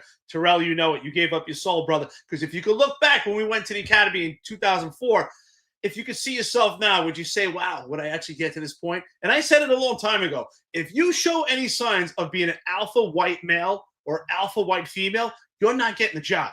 So I tell you right now, anybody watching this, if you're an alpha white male or an alpha white female and you tried to apply for the NYPD and you did not get the job for psych, you should sue because there are people right now who have psych issues who got on the job. And I agree with you, John. I'm sure I would put my money on it that there's probably something gender-based and also ethnicity. And I'm sure something towards sexual orientation when it came to these psych overrides. I would put my money on it. Now, are there alpha males that are gay? Yes. But I'm sure they're not targeting those alpha male gay officers to get the job. They're targeting the gay police officers that do not have those masculine traits. And it goes for women also. And that's what we're talking about. We're not talking about gay. We're not talking about black. We're not talking about any of this. As far as I'm concerned, that 360 that's on the NYPD internet should not even exist. It shouldn't matter if you're gay. It shouldn't matter if you're black, if you're female. We should just be hiring the most suitable, and we should just see the appearance of diversity. We shouldn't have to count the numbers. That's another problem, because when you count the numbers, it will never be organic. It's just like if you're doing reality TV, it's never reality because there's a camera there. It's the same thing when there's a document there and there's a program of it being monitored, and when it can be looked at every level into small unit leadership breakdown, it will never be organic. Yeah. You know, something I'm thinking about here is that think how divided the job is now. You know, you have not only do you have like all these unions when you should really have two unions, in my opinion. You should have a supervisory union and you should have a cop detective union. But you have multiple unions, right? Now you have multiple fraternal organizations that are based on ethnicity and like other things. And it's like how much more divided can we have this job get, you know? To me, it's another case of divide and conquer. And the more divided the job gets, the more it's harder for certain issues to be solved, you know, and it's easier for things like the mandate to go through, you know, because we're so divided. And you know, the fact that even Patrick Gordon is even there advocating about his members as though he's a union boss, to me is like, it's kind of crazy, you know, ain't it? Yeah. So now we're gonna have like the fraternal organizations competing with the unions. Yeah. So I don't think there's much competition, by the way. So, well, yeah, that's a good point. Considering how much people Joseph Ayala and has gotten promoted under Caban, you know, I think Ayala's done more work than he's put the unions to shame. I think. Yeah. 100%. So you might as well start his own union and guys should stop paying your dues to him instead of the PBA. You know, at least he seems to be you know, more active than some certain union bosses, right? But yeah, I this division in the job is like, to me, it's like it's kind of gotten out of hand. And personally, if I had it my way, if I was commissioner, I would get rid of all these fraternal organizations. You could have a precinct group replace it, you know, instead of fraternal. I I just think it's gotten to a point where it's too much, and it's coming to a point where it's just unhealthy for the job, and it's also contributing to more tribalism on the job, and I'm not comfortable with that at all. Well, I got to jump in 1 second, if you don't mind. I just want to read this comment because I think you guys will agree with me, but I want to fire back at this one. Irv, I maybe a new friend to listen to the podcast. Never heard the name before. How you doing? These alpha males that you want are the same guys who's going to shoot every minority they see. Basically, it will just be a repeat of the past. Absolutely not. I got to push back on that. I totally disagree.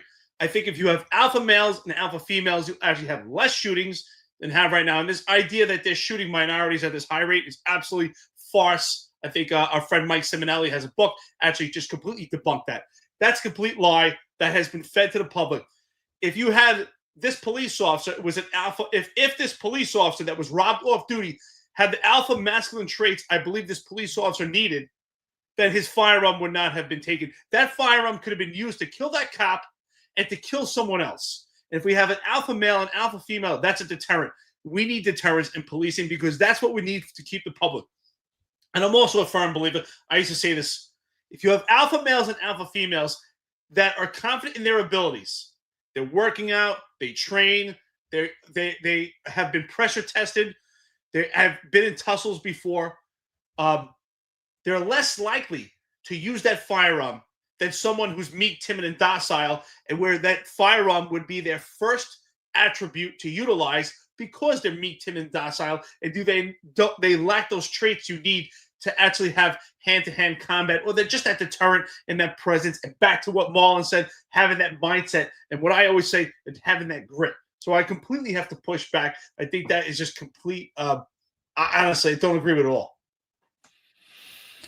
Yeah, I mean, at first I wouldn't even respond to that because I don't know a point in history when cops were just running around shooting people. I don't know any group. I don't know any time in history where cops were just blatantly running around and shooting people. Like I never heard of it. I mean, if you could point to a time in history where that's happened, maybe, and then like he brings up like, what do you want us to do to solve the hiring crisis? Easy, get rid of DEI.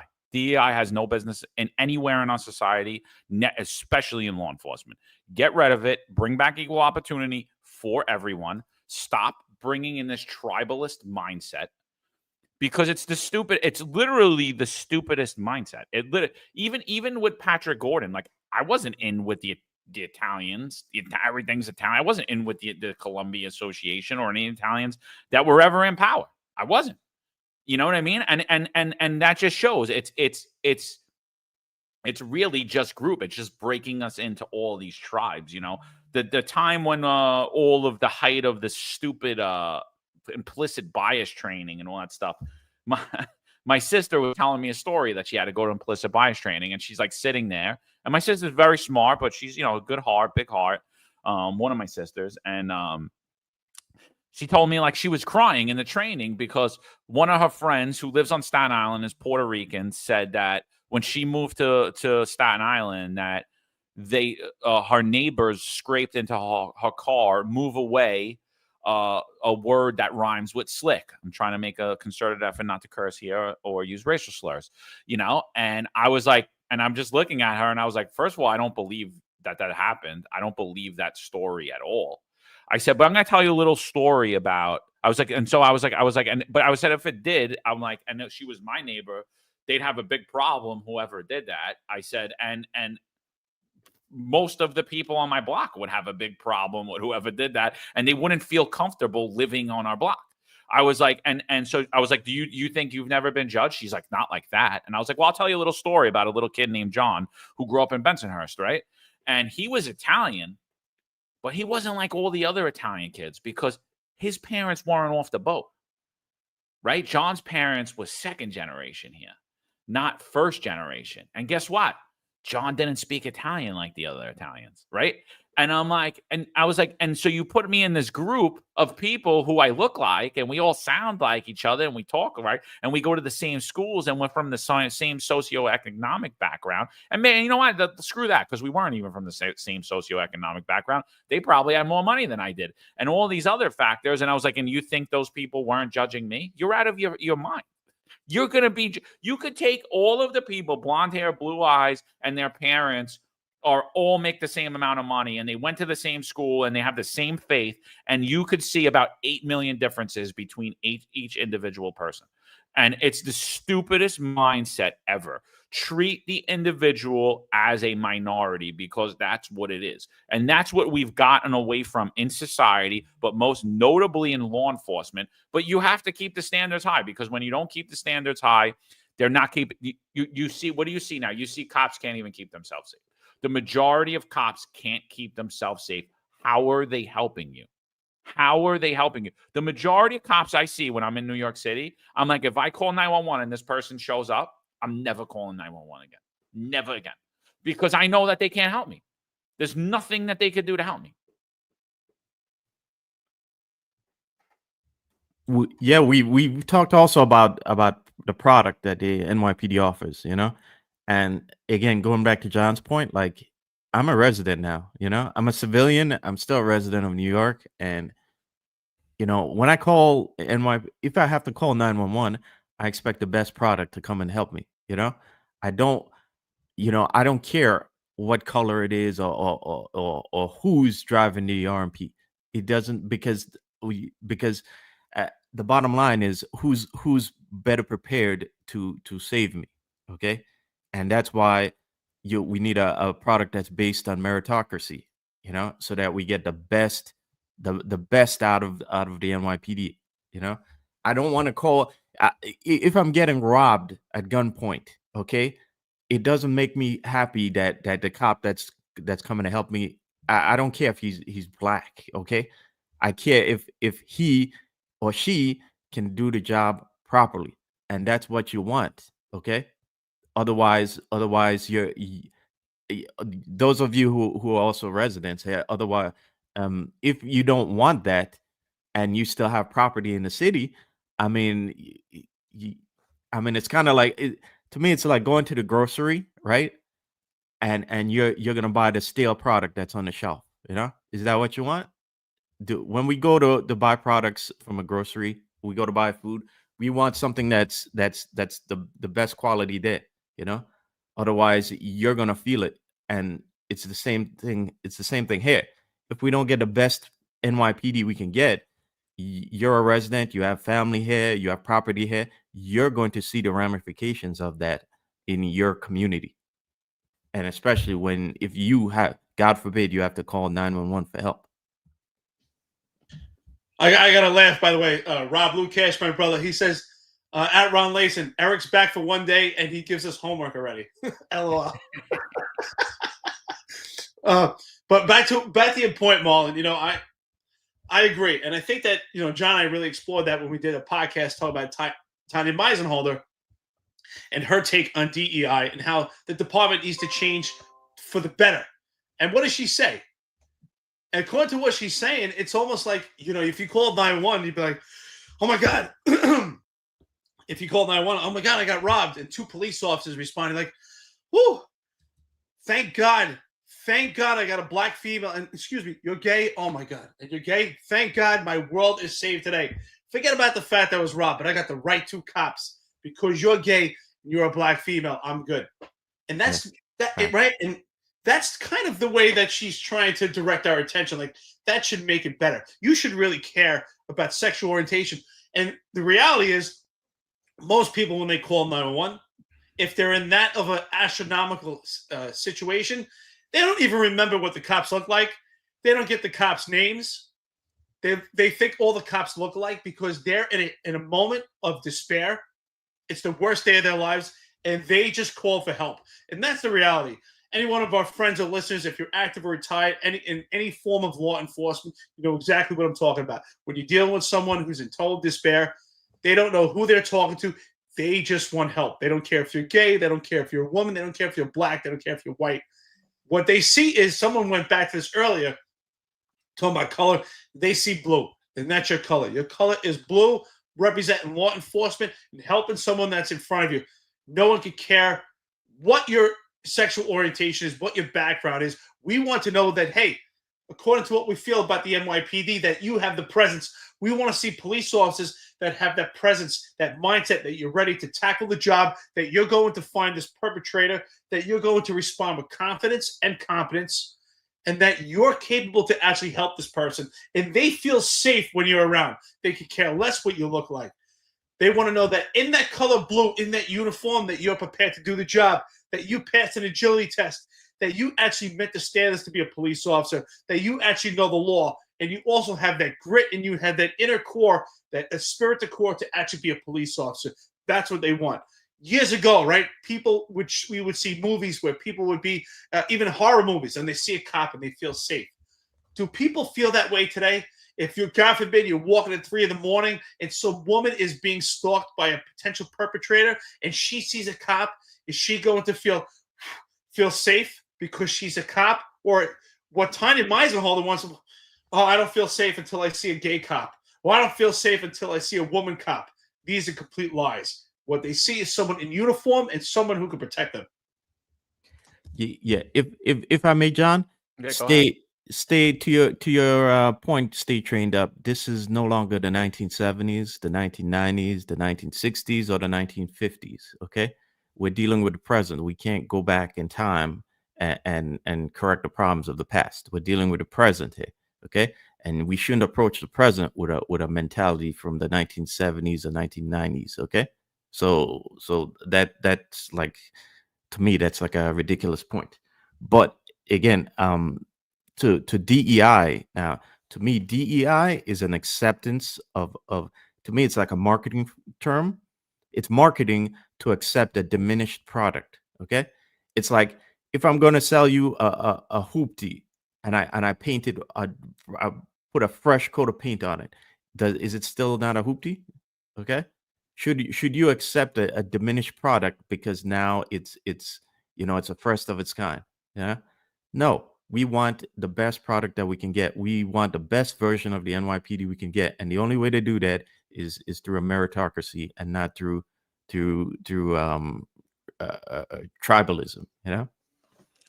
Yeah, and like just looking at the statistics, and my whole point and why I love what Gordon said is because he literally crushes DEI and he doesn't even know it. He crushed the DEI agenda and he doesn't even know it because he specifically points out Italians, right? He doesn't say white. He says specifically Italians he's talking about. And even that argument is a completely dumb argument. But like, it just crushes the whole point of what I'm saying here because we're all lumped into these categories, right? You're black. Who's black? What do you mean? Like what? You're black because of the color of your skin? What does that mean that you're black? There's Jamaican people, there's Haitian people, there's Guyanese people, there's people from Africa, there's people from all over the world that share the same skin tone, but yet you're all lumped into a group. We need more blacks. Oh, we're all the same? We need more whites. There's Italians, there's Russians, there's Jews, there's Irish, there's Scottish. We're all the same? We're all the same? Oh, we need less whites. Let's get rid of those whites. Hispanic. There's people from Brazil. There's people from Spain. There's people from Puerto Rico. There's people from the Dominican Republic. Like, and we're all sitting here fighting over, we need more white people. Oh, you're racist against whites. Oh, you're racist against black. Oh, you're this. Like, I don't consider myself white. And I've said this on the show numerous times before. I'm like, when I walk around Florida, I don't feel like a white guy. I don't. When I'm in New York, I'm more at home. There's a bigger Italian population there. Who's this little short guy with dark skin and tattoos and muscles? Like, you know what I mean? I don't, and a gold chain and like I think again, the individual is the ultimate minority, and this entire agenda is leading to a tribalist mindset. We're trying to force people into positions they have no business being in. You heard Tanya Meisenholder. We played it. What was her biggest concern? Was to get Asian women in policing. More Asian. Like, why?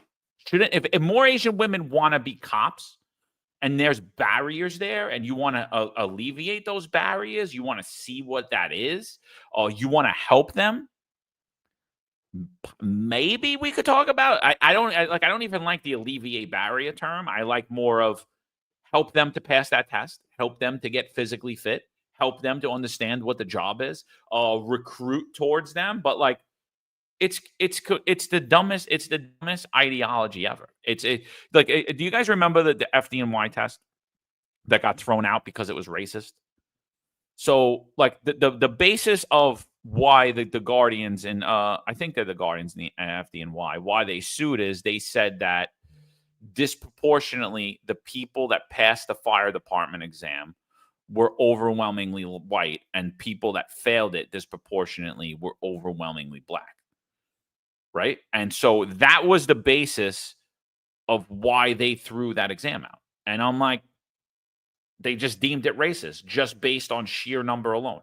It had absolutely nothing to do with anything. They just took the exam and they threw it out. They changed nothing about how the exam is given now, right? They never were able to say why exactly that was, right? And then so what do? We hired people that couldn't pass a exam that's probably 5th grade reading level. We gave people pensions, jobs, all these things that they didn't. And did we make the organization better? No. Did we fix this racist exam? No, because it wasn't racist. It was just a stupid talking point. And now when you talk about lowering physical standards and lowering psychological standards and lowering the amount of criminality you allow in law enforcement, who did you lower standards for? You lowered it for every single person. Like exactly what Marlon's saying. When you call 911, you're getting an inferior product regardless of who shows up. A male white, a male Hispanic, a female black, a gay person. You are getting an inferior product because the overwhelming majority of people we hiring today are unqualified to do the job. And do you think that doesn't impact morale? Do you think that doesn't affect hiring? Do you think that doesn't affect attrition when you're out there playing this deadly game with people, again, who if they were in the stands, they would have no idea what's happening. And yet they're in the starting 5 with you and you're going against a team getting ran over. I think is interesting.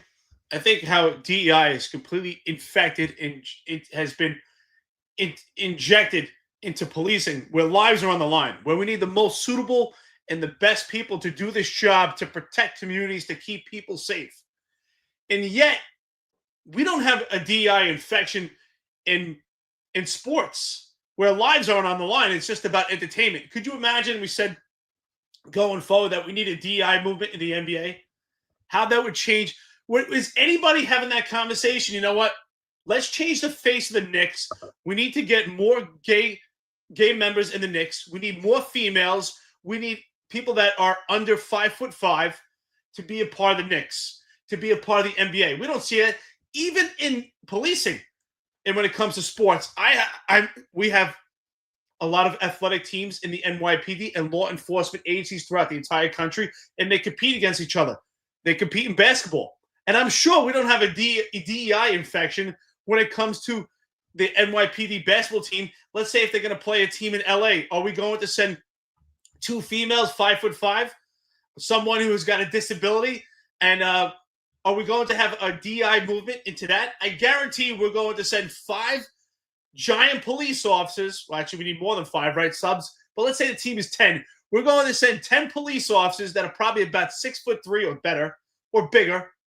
And probably, I would say the majority of them are going to be black, not Hispanic, not white, not Asian. It'll probably be 10 police officers, maybe 9.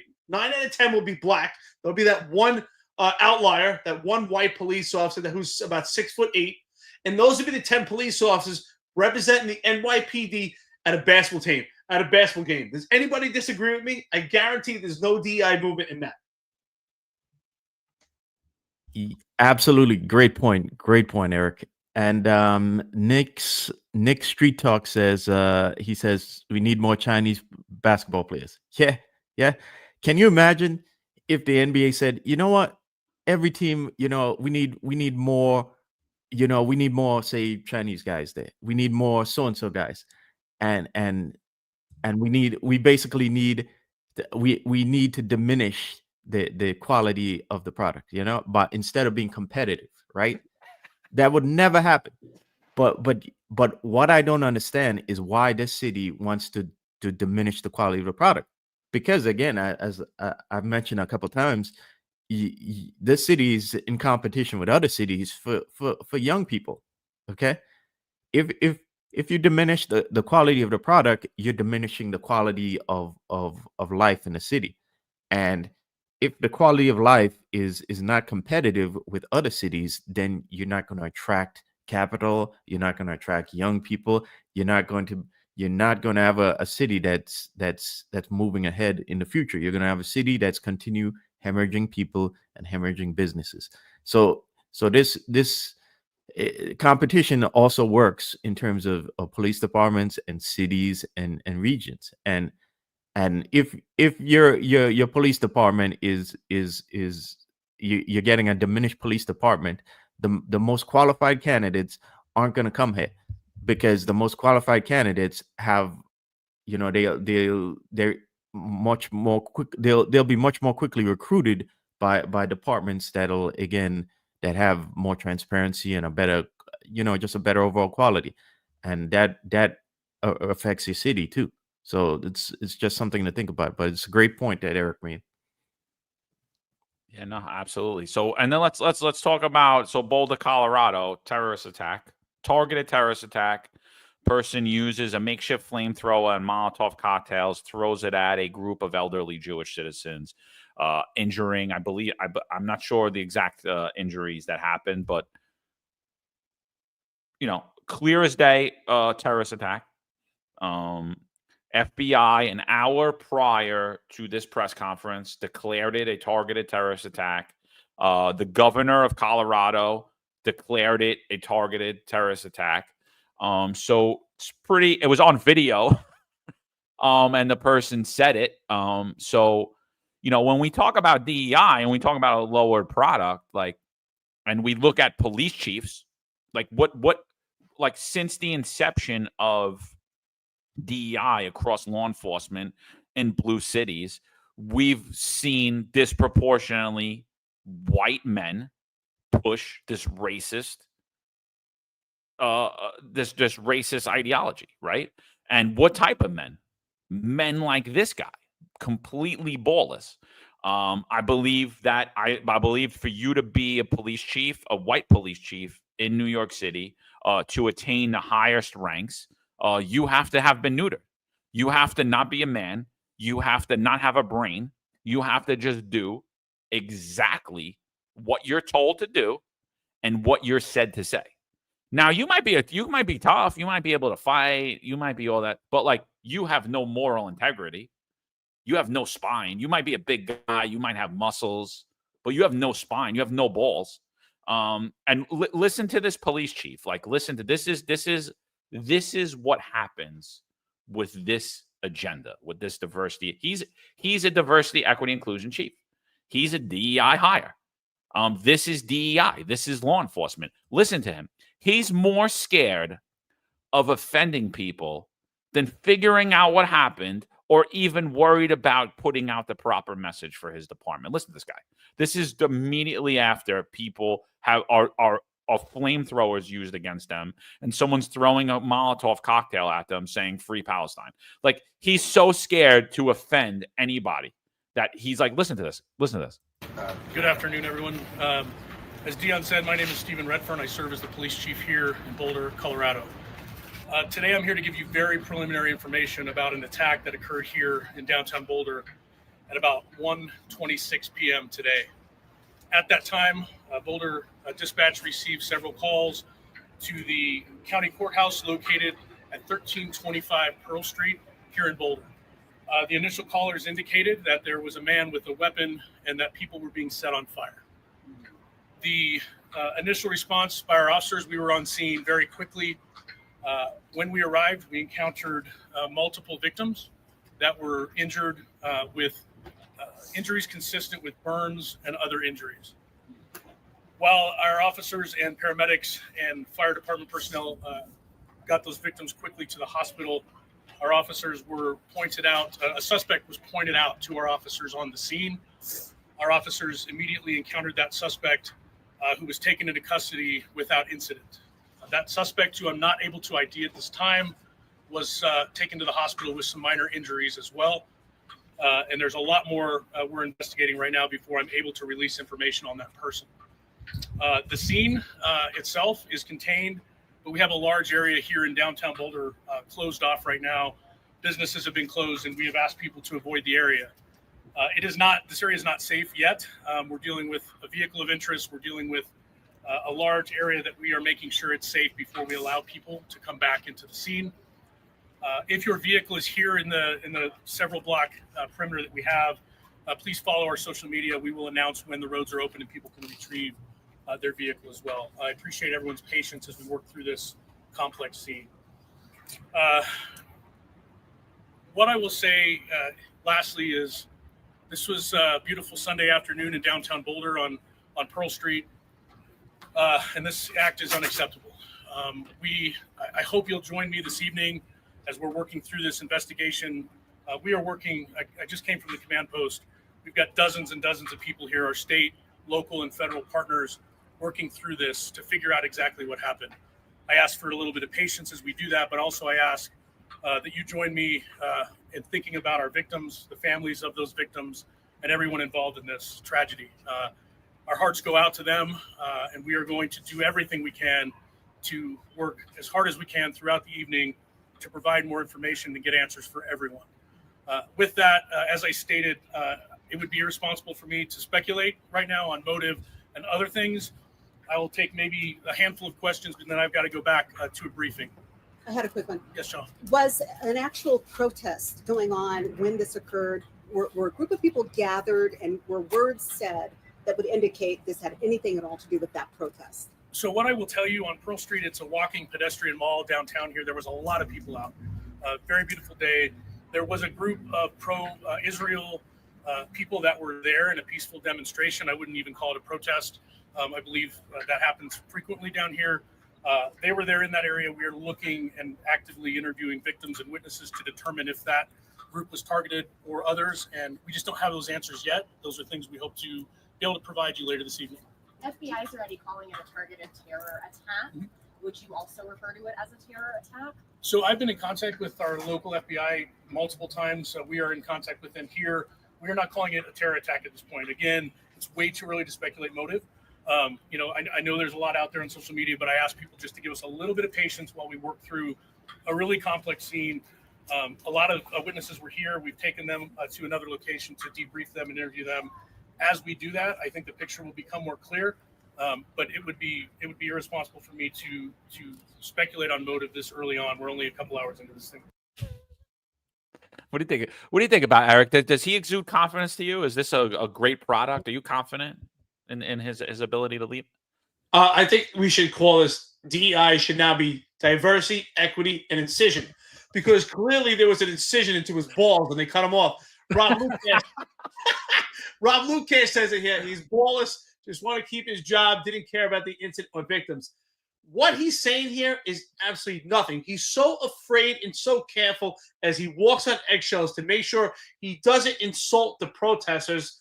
He doesn't want to call it a riot. He wants to make sure that people understand it's a protest. He doesn't want to insult them, that he's saying nothing. He hasn't given anything of value because he's walking on eggshells because he's afraid to actually call it what it is. And because of that, the byproduct is he sounds incompetent. Maybe he is competent. We don't know. Maybe he actually knows what's going on. We don't know because he's so careful to walk on eggshells that incision on his balls has not allowed him to call it what it is. And he said absolutely nothing. That's the reality. He's more careful to worry about to protect the scene of what it looks like for the protesters and the rioters rather than talk about the actual terrorist attack, call them cretins, call them savages, and say we will do everything to protect our victims. That's not what he's saying here because he is completely ballless, just as Rob Lucas said. This is something that's so widespread now post George Floyd. It's just crazy. You know, there was a video I posted on my Twitter not too long ago involving I think it was in Florida. It was basically a home invasion by 3 teens, and the victim was a firearm owner, and the victim opened fire on the kids also had firearms. The victim opened fire on the home invaders and killed I think he killed at least 2 of them. But the kid's family was angry at him, and they were angry at the police, of course, and like tensions were really high, and the police spokesman, the department spokesman, said basically that you shouldn't use your firearm, you should call 911.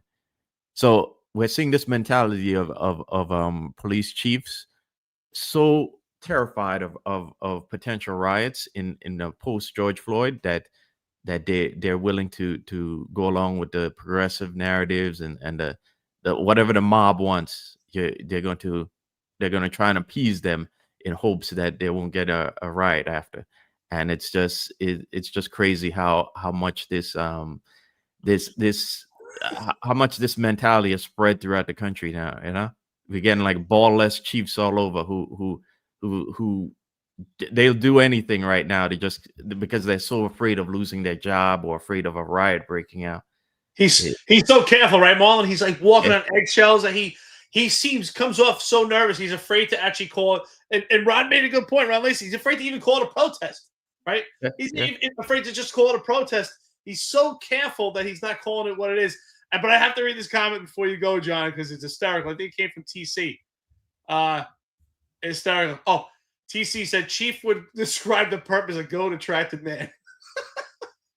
It's hilarious. You know, so I like my one I just want to say, like, he definitely went to the same speaking school as Pat Hendry, because you've seen him with I don't know what this motion is, but this is he's got the Hendry down packed.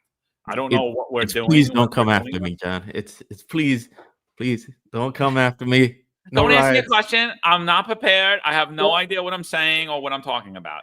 But like, that's the universal language. Is he, like, to me, this is a DEI police chief. This is what it is. And people are saying, oh, all right, you know, no, this wouldn't happen in Polk County or in Florida. Again, I'm talking about blue cities. I'm talking about cities like New York, LA, Chicago, Colorado, San Francisco. I'm talking about cities where you have men that are politically appointed to lead police departments, men or women. They're political appointments. These are not people that are beholden to the people. They're beholden to a mayor. You hear how beholden to the mayor is. He's afraid to say anything. He won't say, I don't know, I can't call this a terrorist attack. I don't care if, I could care less if the guy yelled Free Palestine, or if it was an Israeli saying, I hate Palestinians. I could care less about any of that.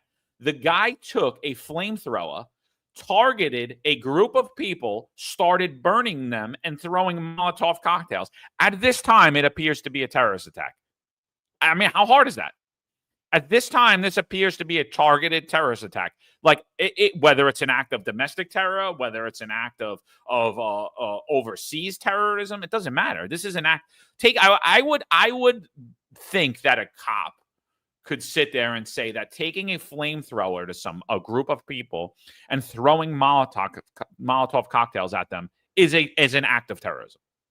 I mean, I would think that someone that leading a police department would have enough balls to say it. But who overwhelmingly pushed the diversity, equity, and inclusion agenda? It was men that look just like him, talk just like him, ask no questions just like him. And this is a DEI chief. Do you agree that this is a chief that stems from this movement and that pushes this unit, that overwhelmingly the people that are going to push that you're so racist, you don't even know it. You're so biased. We need more diversity. We need this. Look and act just like this guy. Oh, you're absolutely right, because there's no doubt in my mind, if we had a white alpha male chief that actually spoke the truth with confidence and called it what it is, he would not be in this position. He would not be promoted. To actually, and it's not just Eric Adams, right? It's other cities. Eric Adams, of course, was centric around New York City, and Eric Adams, of course, is in a class of its own. But we see it in blue cities throughout this entire nation. That's why I think you make a great point. Not to make the reference to Polk County and other counties that are red and very conservative counties where they support their law enforcement, where they're not having this DEI upper echelon. But in the upper echelon, blue cities, just like Boulder, Colorado, this is what you get. This is your byproduct. And just let's think, how does this affect an entire investigation, and how does it affect the community? Because the response of the community right now is, why can't you call it what it is? Well, at least that's what it should be. This is a complete terrorist attack, but he's more concerned about the ramifications of a potential riot and the public outcry and what the media is going to say and the pressure he gets from the politics in his city, because that's what it's ultimately about. And how does this actually affect an investigation? If there's two detectives, or rhetorically speaking, let's say there's 3 detectives on this case, how does this affect their case and how they actually investigate it? Because it needs to go in the direction of where the evidence goes.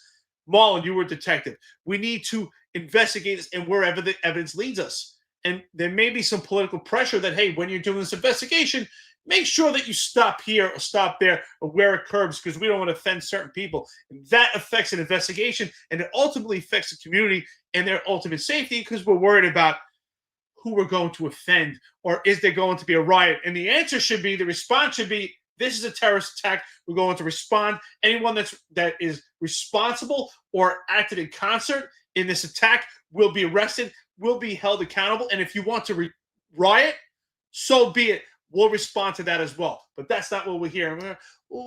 And that's why, John, we're getting this universal language from Pat Hendry and from this chief. It's because it's that lack of confidence, right? And if we ever, I like to sometimes, you do that, right? Sometimes I read about body, the way the body responds, body language. I read some books like Body Language Experts, and this stuff here is to protect them, right? He puts his hands in front of them because it protects. The reality is because he knows he's not being transparent. He's not giving the real information. Same thing with Pat Hendry. So when they put their hands in front of their face, they're protecting themselves from the real story. And that's what it really is. It's almost a cover up for themselves because they can't be open and tell the truth. Yeah, you're absolutely right that affects the investigation. I mean, it not only let's look at the morale. I mean, if you're a cop working in that department, how confident are you now with a guy like that at the helm? How confident are you that this guy is going to back you if something goes sideways, or if you put your neck out there, I bet they're having a hiring and retention crisis. Yeah, absolutely. I'm almost willing to bet you that all the alpha males in that department are already looking at their neighboring departments and thinking, I wonder when these guys are hiring, when can I make my way out of here? But also, again, now, if you have low morale in a department, you have a diminished product because guys aren't willing to put their necks out there. They're not willing to go the extra mile. And we talked about it on Friday when you had the incident with the 2 perps who looked like they were casing this gentleman who came from a bank. They threw down tax on his car and something was up in that neighborhood. Now, we talked about detectives going the extra mile, and looking at little things that there may not be anything there, but once you zoom out and you might be able to find a pattern that could lead you to larger incidents and potentially prevent a larger crime from happening. Now, how willing are guys in his department? How willing are they to put their necks out on the line when they know this guy's at the helm? They're not. So that means you're going to get a diminished product from that department. But also, this like Eric was saying, this definitely affects the investigation too. And I'll tell you for a fact, like in the NYPD for years while I was in Intel, I would always bring up the connections between left-wing Marxism and medication and violence. And this is something that nobody talks about. And I think part of that is because they don't want to, we're afraid of who we're going to offend, And if you have a department that is, you have a chief that's constantly walking on eggshells, how are you going to get to certain larger problems that affect the entire, county or city? yeah, how are you going to get to solving those larger problems if you're not afraid to go there? So yeah, it's definitely going to affect the investigation itself. No, I totally agree with you, dude. How confident is he in solving any issue if he's so scared of even talking about reality?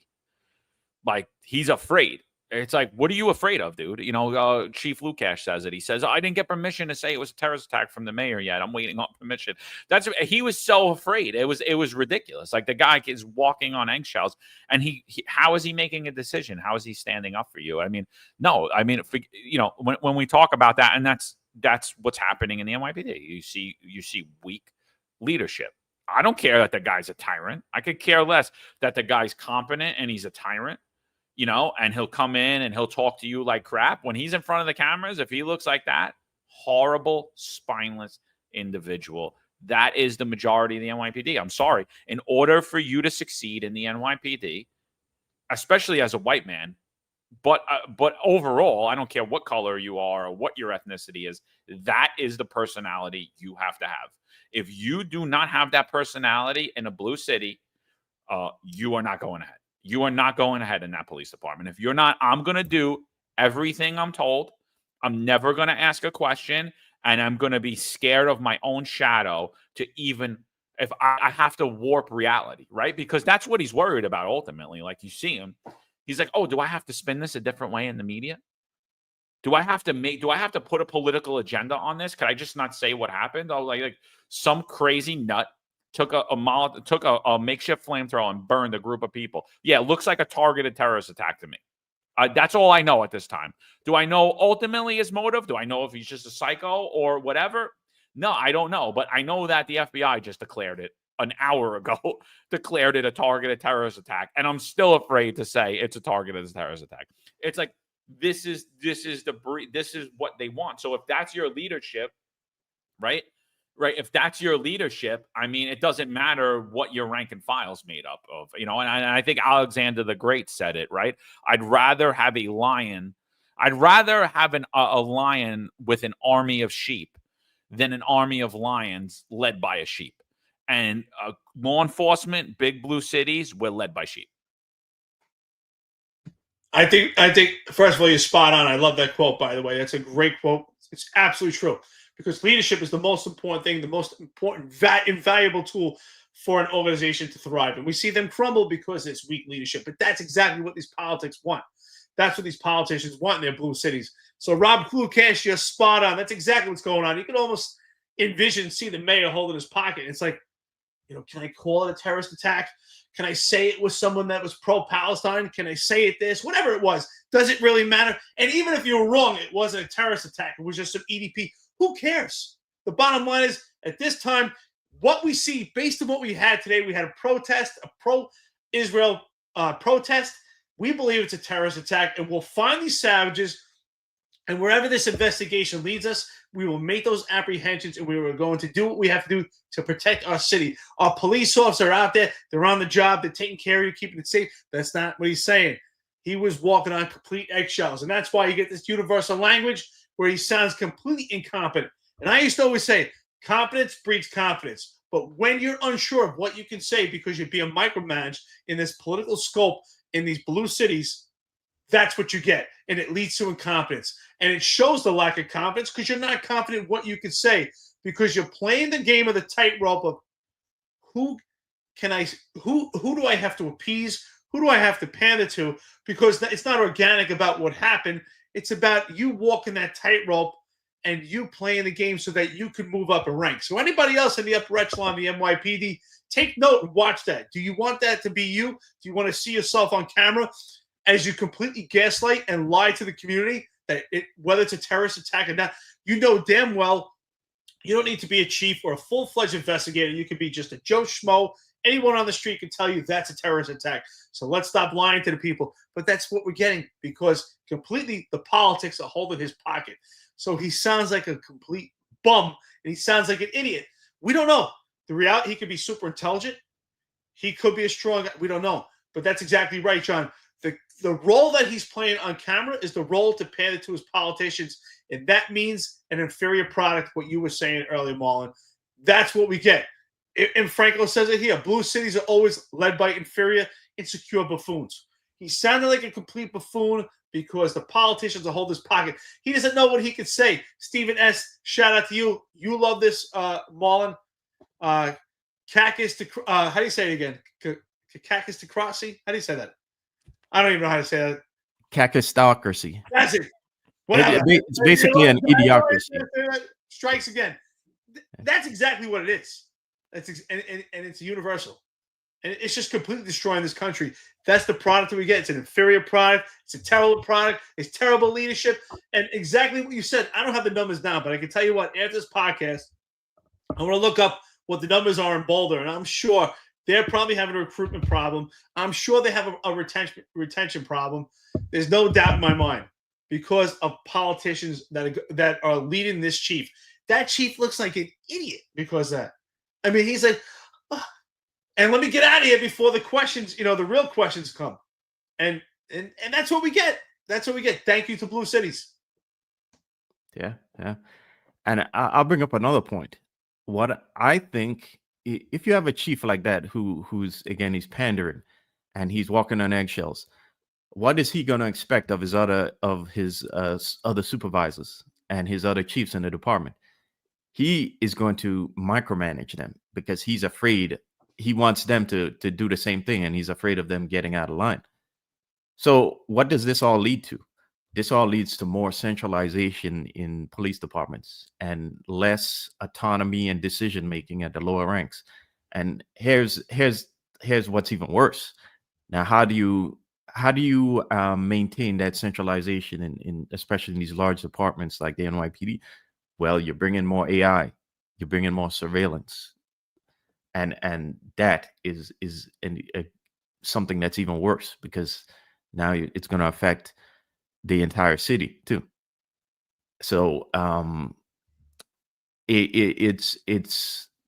so that is why I personally believe that's one of the reasons why you're seeing that increased movement towards AI, especially in the NYPD. But if I may, something else I was thinking about, right?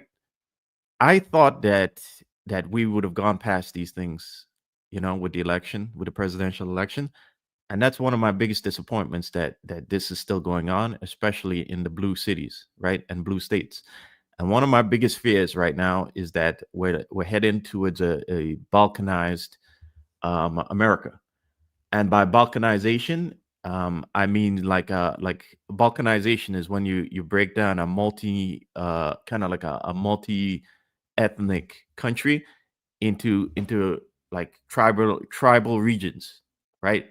That are kind of homogenous in it. The term usually refers to a homogeneity in like ethnicity, but in terms of America, I think we're headed to a balkanization and a homogeneity of political worldviews. So you'll have places like New York are going to become even more blue, and places like Florida are going to become even more red. And the problem is like especially for those of us who don't think that way and are still in these blue cities and states, it's a problem. It's going to be a very big problem. And also, when you look at the national level, it is a president who's say a Republican president or from a red state. To me, if this happens, it seems less likely that they're going to actually try and fix the problems in blue states rather than just contain them in blue states. Okay. Because to them, it's like, again, we're balkanized America, and what happens in New York doesn't matter because Florida is a different world itself. And that's a huge problem I see coming. Listen, I think you know what we did miss though. I think here today we've been going a while. We've been going almost 2 hours and 30 minutes. But it's we do have a lot of members of the LGBTQ community that listen. So happy Pride Month, especially to Eric Adams and Puff Daddy. Want to definitely reach out and say happy Pride Month to you guys. So it and it leads me into my next topic. And I think we could end on this because we got so much to get on DEI. But this is came up in the news, and this has been bothering me a lot. I don't know why this is even being discussed. I don't know why Donald Trump's even talking about this. There is an active case against Sean Diddy Combs involving sex trafficking and involving abuse of women, involving drugging and raping women and men. And Donald Trump is fielding a question from Peter Doocy about if he's looking at pardoning Diddy. I don't know why we're even discussing this while there's a criminal trial going on, while there are victims happening. And honestly, I'll tell you right now, if I hear like any inkling of it, we see 50 Cent saying he's going to talk to Trump about pardoning him. If there is a pardon without a full criminal trial and a decision, or if there is a drop charges on this case, the same way that happened in the Eric Adams case, I'll tell you right now, I am going to 100% remove myself from the Republican Party. I will no longer be a Republican ever again. I don't know that I traditionally am, or that Republicans even consider myself as a Republican, but I will just say right now that there is something really disgusting and nefarious about this even coming up. And by the way, I don't believe for 1 second that Peter Doocy just asked that question. I don't believe that for 1 second. I believe that was a planted question, and that was the same thing we saw, the same type of political theater in the media that we saw leading up to the pardoning, the dropping of the charges of Eric Adams without the DOJ even reading the charges. Listen to this question. Listen to what Trump has to say about it. Apprentice, you mentioned once in 2012 that Diddy was a good friend of yours back then. He has since found himself in some very serious legal trouble. Yeah, that's true. Would you ever consider pardoning him? Well, nobody's asked. You had to be the one to ask, Peter, but nobody's asked. But I know people are thinking about it. I know they're thinking about it. I think some people have been very close to asking. First of all, why are people thinking about it? Why is he around people that are thinking about it? Like, why? Why? Because there were numerous celebrities and your friends and your friendship. Why were you thinking about it?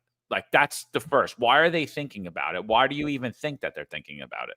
Nobody should be thinking about it. No, it's a criminal trial. We need to get through the trial, see what happens. I look at what's happening, and I haven't been watching it too closely. Same thing he said with Adams. Although it's certainly getting a lot of coverage. I haven't seen him. I haven't spoken to him in years. He used to really like me a lot, but I think when I ran for politics, that relationship busted up from what I read. I don't know. He didn't tell me that, but I'd read some little bit nasty statements in the paper all of a sudden. You know, it's different. You become a much different person when you run for politics and you do what's right. I could do other things, and I'm sure he'd like me, and I'm sure other people would like me, but it wouldn't be as good for our country. As we said, our country's doing really well because of what we're doing. So it's not a popularity contest. So I don't know. I would certainly look at the facts. If I think somebody was mistreated, whether they like me or don't like me, it wouldn't have any impact on me. Why would you be looking at the facts of the case?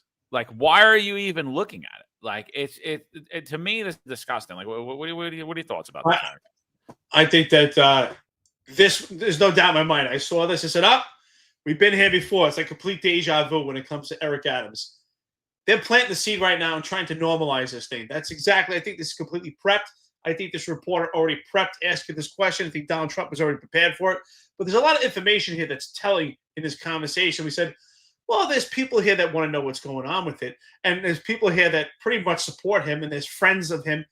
And so it leaves those questions exactly what you're saying, John. And Marlon, I'm sure you're thinking the same thing. And that's, well, what's really going on here, right? Who partook in Diddy parties? Who are his friends? And I'm sure his friends are elites, some of these politicians. Maybe we don't know. Maybe Donald Trump was an attendee himself. But the fact that this is even being talked about, this should be one of those things, even the most vile perpetrators are in complete opposition to anyone that gets arrested for a sex crime. Sexual rapists, sexual molesters, they don't do well in jail. But right now, this investigation didn't even completely play out, and that this conversation has already been had. What about all these victims? I heard something on social media recently where some girl came out and she said it was okay. She's at this point she feels so much strength to come out because this has gotten so much national attention, and pretty confident that Diddy will go to jail, that she actually puts her name out there. It talks about how Diddy and two of his, I guess you could say his security, raped this woman and raped her with objects, and not just raped her in the front, but also in the back. I don't want to get hurt us on YouTube here, so you know exactly what I'm talking about. And she talks about this crazy rape that she actually has to go through, and this sexual assault, and yet he's going to potentially be pardoned. That this is actually being talked about. This is crazy.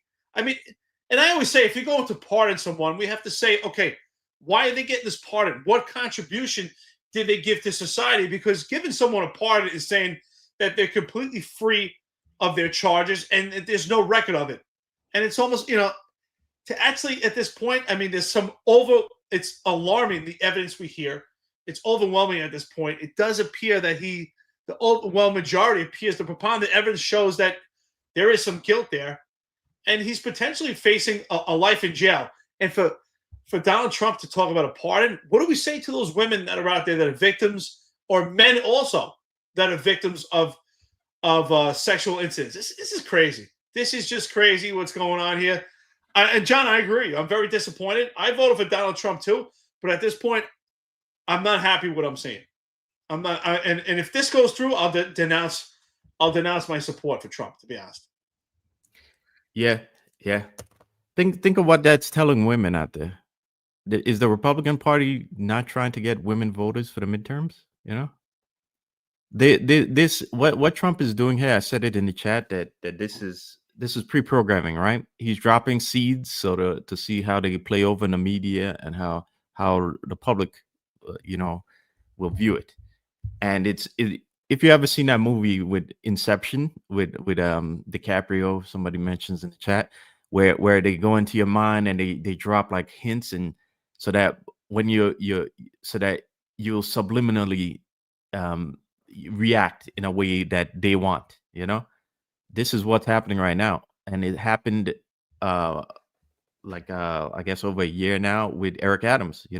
They planted the seed, and then the media started doing their thing to spin it positively. And then next thing you know, Eric Adams' case is dropped. Now, I'm with you guys. I just do not understand why Trump would even wade into the swamp. Why bother? There's no benefit to this at all. If any of you are watching this and you're thinking, oh, this is 4D chess, it's 16D chess, yeah, okay. How is it going to help him? It's not going to help him with anybody.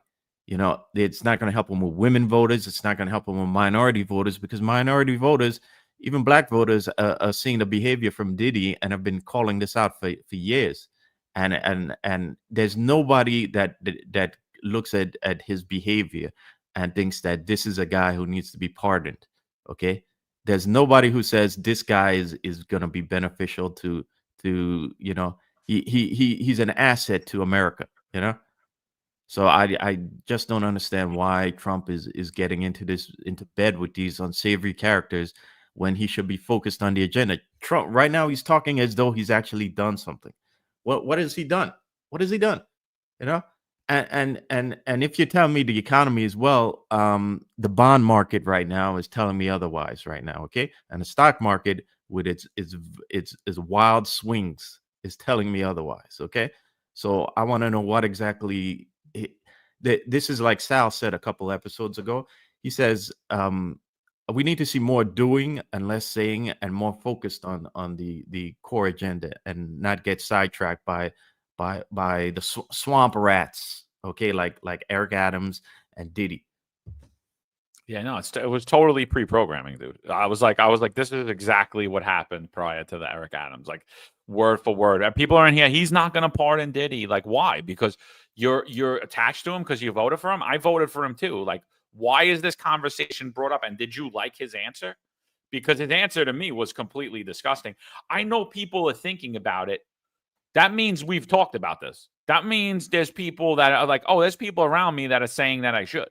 That's what I heard there. And then he's like, well, he likes me. dude, who cares if he likes you? I don't care if he likes you. Why do you care? You know what I mean? Oh, he likes me. All right. Well, he did. He used to. I don't know. But if the whole thing, it was disgusting. Like listening to that whole thing just absolutely disgusted me because, listen, I believe in due process. Diddy's innocent until proven guilty. Somebody keeps asking, where are the victims? Watch the trial. Follow Laura Conlin on X, at Laura Conlin. She literally gives minute-to-minute updates. She's in the trial. She'll come out. She'll do a little video. She'll break it down. There are numerous victims. There are numerous victims. Before, I believe in due process. You're innocent until proven guilty. Let that court case play out, not like he did with the Eric Adams trial. And then what do we see? After the evidence was released, Eric Adams was guilty as sin, not only of taking bribes, but defrauding taxpayers out of $10 million. I mean, completely disgusting that this guy's even sitting as the mayor or could even be considered the mayor. I mean, this is an absolute joke. And now he's up on TV, and guess what? He's lying to you every day, and no one's saying a word about it. No one's saying a word about it. It's almost like it. And if it happens with Diddy, the majority of America will be like, "Oh no, Diddy's a good guy. He was politically persecuted. But don't worry, shootings are at historic lows in New York City, and people are celebrating it. The media is celebrating it. And I'm like, this guy's a corrupt politician. He's accepted bribes from foreign nations. He defrauded you out of millions of dollars, and now he's lying to your face, and you're accepting it. You're like, oh yeah, no, shootings are at historic lows, all-time recorded history. Get the, That's what I'm saying. Honestly, this is disgusting that we even having this conversation. That we could actually, I know someone said here, where are the victims, and you just mentioned that there are plenty of victims. As I was said earlier in the episode, I saw something on social media. I forgot the girl's name, where she openly comes out with her name and talks about her incident and the assault that she had to survive. There's other victims that are coming out with their names. If you look constantly, there's information coming out there where people are, now that there's strength in numbers, people are coming out in droves of different victims and telling their stories of things that happened to them. That was led by Diddy. Again, I believe in due process also. I don't believe in preemptive pardons. Someone had mentioned that earlier here on the comments. I don't believe in preemptive pardons either. We need to let a case play out and find out what's the evidence. What did this case actually entail? What actually played out before we actually give a pardon? How do we, if he is found guilty of sexual allegations? I mean, we all have mothers, daughters, sisters, and there's men here that were also potentially assaulted, also sexually. How do we defend that? How do we give someone a pardon? I say a pardon is, what did someone contribute to society that made them so valuable? What did they learn from it? How did they change their life around? How do you change your life around from that? Because if he is found guilty, the rest of his life will remain in jail. He's not going to be rehabilitated to come out anyway. I don't think that conversation should be on the table. Honestly, I think the response from Trump should have been, why are we even having this conversation? That's how you know this is pre-programming. Why are we even having this conversation? It didn't play out, and I don't even want to hear about it because it's just disgusting. I have a wife and I have daughters. I don't want to hear about this case. Yeah, absolutely, Eric, absolutely. Veronica in the chat says Trump should pardon R. Kelly next. Well, at the rate we're going, Veronica, you gotta wonder if that's coming next. Gotta wonder. And again, like Eric says, this is you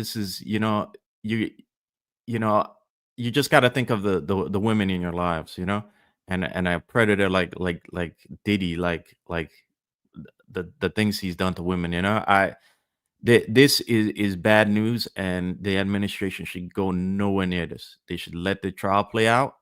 Yeah, Diddy's entitled to his due process. Yes. But the department should let that play out and stay far away from any of this. Okay, there's a larger agenda that needs to be accomplished, and that is competing with China, and martializing like young people to again soon get back into making stuff and into factories so we could compete in China. Not this nonsense. This is just a distraction, and the time for those distractions are over. This ain't the election. You already won. You're president. Now it's time to get boots on the street and get your hand in the mud and get and actually get stuff done. But listen, they're fighting the deep state. They got a lot of stuff going on here. You know, there's a lot of stuff. You know, look, they brought in the deep state marauders, Kash Patel and Dan Bongino, and let's see how that's working out. Let's see. Nobody knows how much material people have on Jeffrey Epstein. It's unbelievable. The guy killed himself, and now nobody's going to know. Yeah, exactly. Epstein killed himself. Ugh. Bongino knows the truth, and now he and Kash Patel get to see all the files. So on Sunday, they sat down for an interview to tell us what really happened. Because we know Epstein didn't just kill himself. He killed himself.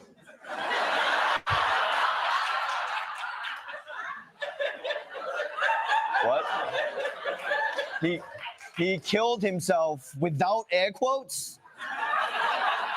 That is the craziest thing I've ever heard, all right? I was a single issue voter on this. Why did you change your mind? As a public defender, as a prosecutor who's been in that prison system, who's been in the Metropolitan Detention Center, who's been in segregated housing, you know a suicide when you see one, and that's what that was. Again, you want me to get, I've seen the whole file. He killed himself. So you got that, and then Dan goes on another interview. He goes on another interview, and he's like, "There's a video of it," and the reporter goes, "There's a video of Jeffrey Epstein killing himself?" No, there's not a video of him killing himself, but there's a video like somewhere near his cell, and it shows that nobody could have went there. And it's like, I don't know, man. I think, you know, I'm just not seeing it, bro. I'm just not seeing it. I said, like, what I'm seeing out of them two is literally the equivalent of me and Eric going back to the police department. They put us in charge, and next thing you know, we're like, yeah, no, we're promoting Kaz and we're promoting Shell, and they're great guys, and everything's good. And by the way, happy Pride Month. You know, and let's continue down this diversity, equity, inclusion agenda, because you know it makes us stronger. Yeah, tomorrow, John and I are going to be, and Marlon, you know, we're going to take over the police department, and anyone with the letter O, step aside. Patrick Gordon, we're going to take care of you. We're going to make sure you get full access, parental. Exactly. I mean, I remember plenty of times. That wasn't the only video of Dan Bongino saying that he killed himself. There were other times he spoke about it. But amazing now he's in this position, locked and secured. This is insane what's going on here. And you said something earlier, or maybe it was like last go-around. John, I agree with you. A lot of people are afraid to actually criticize Trump because, like, oh, I voted for him. And they want to make like he's some type of messiah. No, you can critique him. We're all critiquing him. We're not saying that we hate Trump. There's a lot of things I like about Trump, but when we're talking about this specific thing with the Eric Adams case and this right here, it's not a good look. It's not something we agree with. So you should criticize. If you don't criticize him, that will lead to problems where he can just do whatever he wants. We have to criticize him. We have to hold our politicians accountable. That's what keeps things in balance and tips the scales. So this idea that you can't criticize Trump if you voted for him is absolutely ridiculous. You know better than the Democrats who just criticize him for everything and can never actually talk about the attributes and things he does well. Doesn't make you any better. Yeah, so somebody needs to check the water in DC now, because I think since they got there, there's been something that's lowering testosterone in DC. Yeah, but it's like you're seeing the same things with him. It's like you said one thing before the election, now you're in the office, and these things that weren't okay before are now okay. You know, it wasn't okay when guys like Diddy and whoever else, all these celebrities were criticizing you, right? They were telling you they hate you, right? And now you love them. It went before. Kash and Dan were saying we're calling out everything wrong with the DOJ and their investigation, and now it's like, oh, what happened? You know, what somebody's been poisoning their water or their milk or something, you know, and their coffee, because it's like we're getting. It's like, well, the product we have now isn't the one that we voted for, you know, and I just like I don't understand how long they think they could keep this up without the people and their voting base getting completely angry. Because you're starting to see a lot of people right now online, a lot of people who didn't criticize Trump before are now starting to be like, wait a minute, this ain't cool. I didn't vote for this. So where are we going with this? You know, at some point, somebody's got to pull the brakes here. because the train is going to go off the track, and this is your last chance. This is Trump's last chance. Okay, there ain't going to be there's doubtfully going to be a third term. Okay, so I don't see where we're headed with this one. No, it's but this is a conditioned mindset. Again, like Dave have people afraid to even say anything about racism they experience towards themselves, discrimination they experience towards themselves. They have people that's afraid to say anything unless it aligns with the agenda. Like how comfortable, I love how comfortable people are talking about COVID now and the mandates now. 2 years ago, I mean, nobody would have had any of these conversations with me. You know what I mean? And I love how now politicians, well, we're willing to have that talk. We respect the conversation. We just agree differently. 2 years ago, I was a terrorist. I was a domestic terrorist. I was insane. Now we could rationalize what was right and what was wrong. But that's the thing. And that's what we see in politics. You can't be a Democrat and disagree with anything the Democrats do.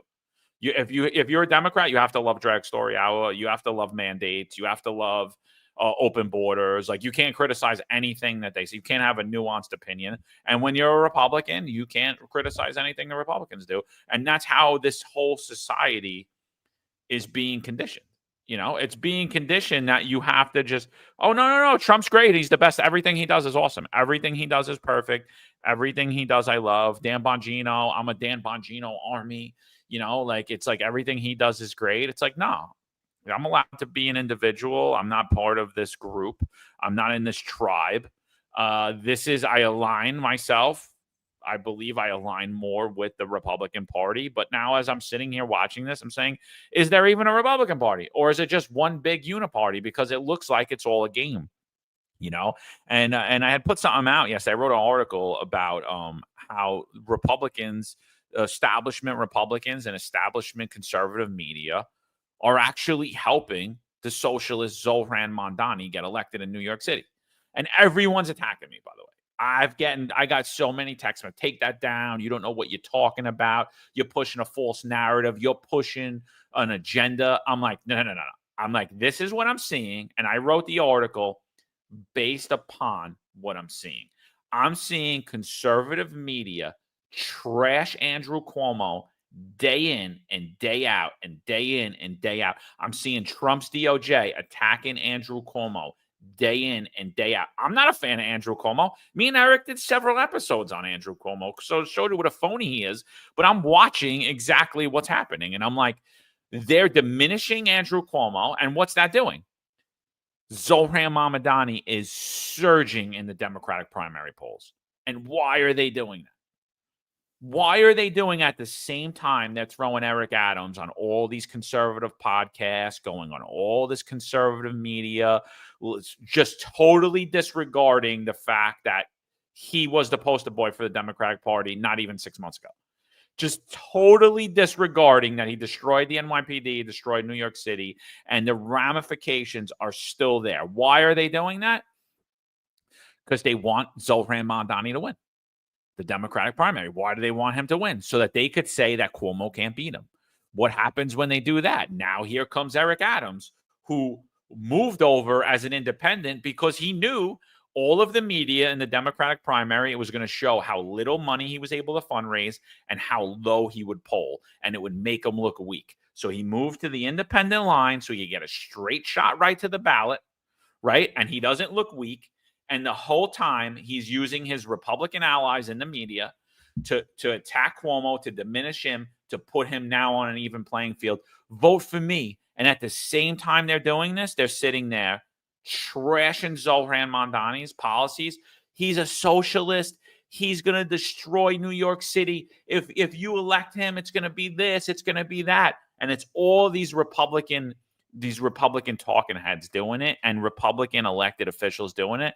And I'm sitting there and I'm going, besides his lack of support for Israel and besides his grocery stores, everything else that Zohran Mamdani said is part of Eric Adams, Andrew Cuomo, Scott Stringer, and every other Democrat's agenda. It's the same exact policies. Maybe he calls it something different, but it's the same exact policies. The only difference is his lack of support for Israel and his publicly owned grocery stores, which, by the way, I could 100% see Eric Adams doing, and every other Democrat on that line. I don't see much of a difference. Like they're trying to sell you, we need to keep this corrupt, incompetent, complete, utter liar in the New York City mayor's office, or everything's going to fail. I'm not buying it. I don't care. You could say whatever you guys want about me. That is how I feel. That is what I see. Well, for the most part, I mean, we talked about it numerous times on who defunded the police. If you look at these politicians, they're all riding the same horse, just their horse is a different color. They have some little nuances that are different, but ultimately the core of these politicians, unlike Jim Walden, different politicians we had, these politicians, Eric Adams, they're all the same. Cuomo, I mean, I know you talked about initially, if we leave out Mamdani from this conversation, but Eric Adams and Cuomo, you're getting the same product. You're getting guys with colorful past. The appearance had been priority. They didn't do anything for the city. They defunded the city. And for Cuomo, he defunded the entire state when it came to policing. That's what we're asking for. They're riding the same horse, just a different color. It's the same thing. And what you said is exactly that. It's political genius to get Mayor Eric Adams potentially reelected, get him right to the top, because he's not getting the campaigning he would. He's ousted from the Democrats, and it's actually the Republicans that are supporting him. So, John, you have to even ask yourself, do you still want to be part of the Republican Party in New York? Because look what they're doing. Look how they've elevated Eric Adams at this point, even under the appearance of impropriety, the corruption scandals that we had in New York City, the deterioration of the NYPD, just the entire city doesn't look like what it used to be. It didn't operate. I go throughout the entire country, and everybody says the same thing to me. What is going on there? Wow. No one wants to go there anymore. It's not the viable city that we once knew. So we're 2 hours and 50 minutes into it. It's great to be back here. Please like, share, and subscribe. Thank you so much for your support with my son. I really appreciate it. Again, thank you. And a special thank you to Antoinette, all the help she's done. Laguna Beach Police Department, Fire Department, they are amazing. Shout out to you guys. Let's keep going with this. Here's Diddy, but Marlon, what are your thoughts?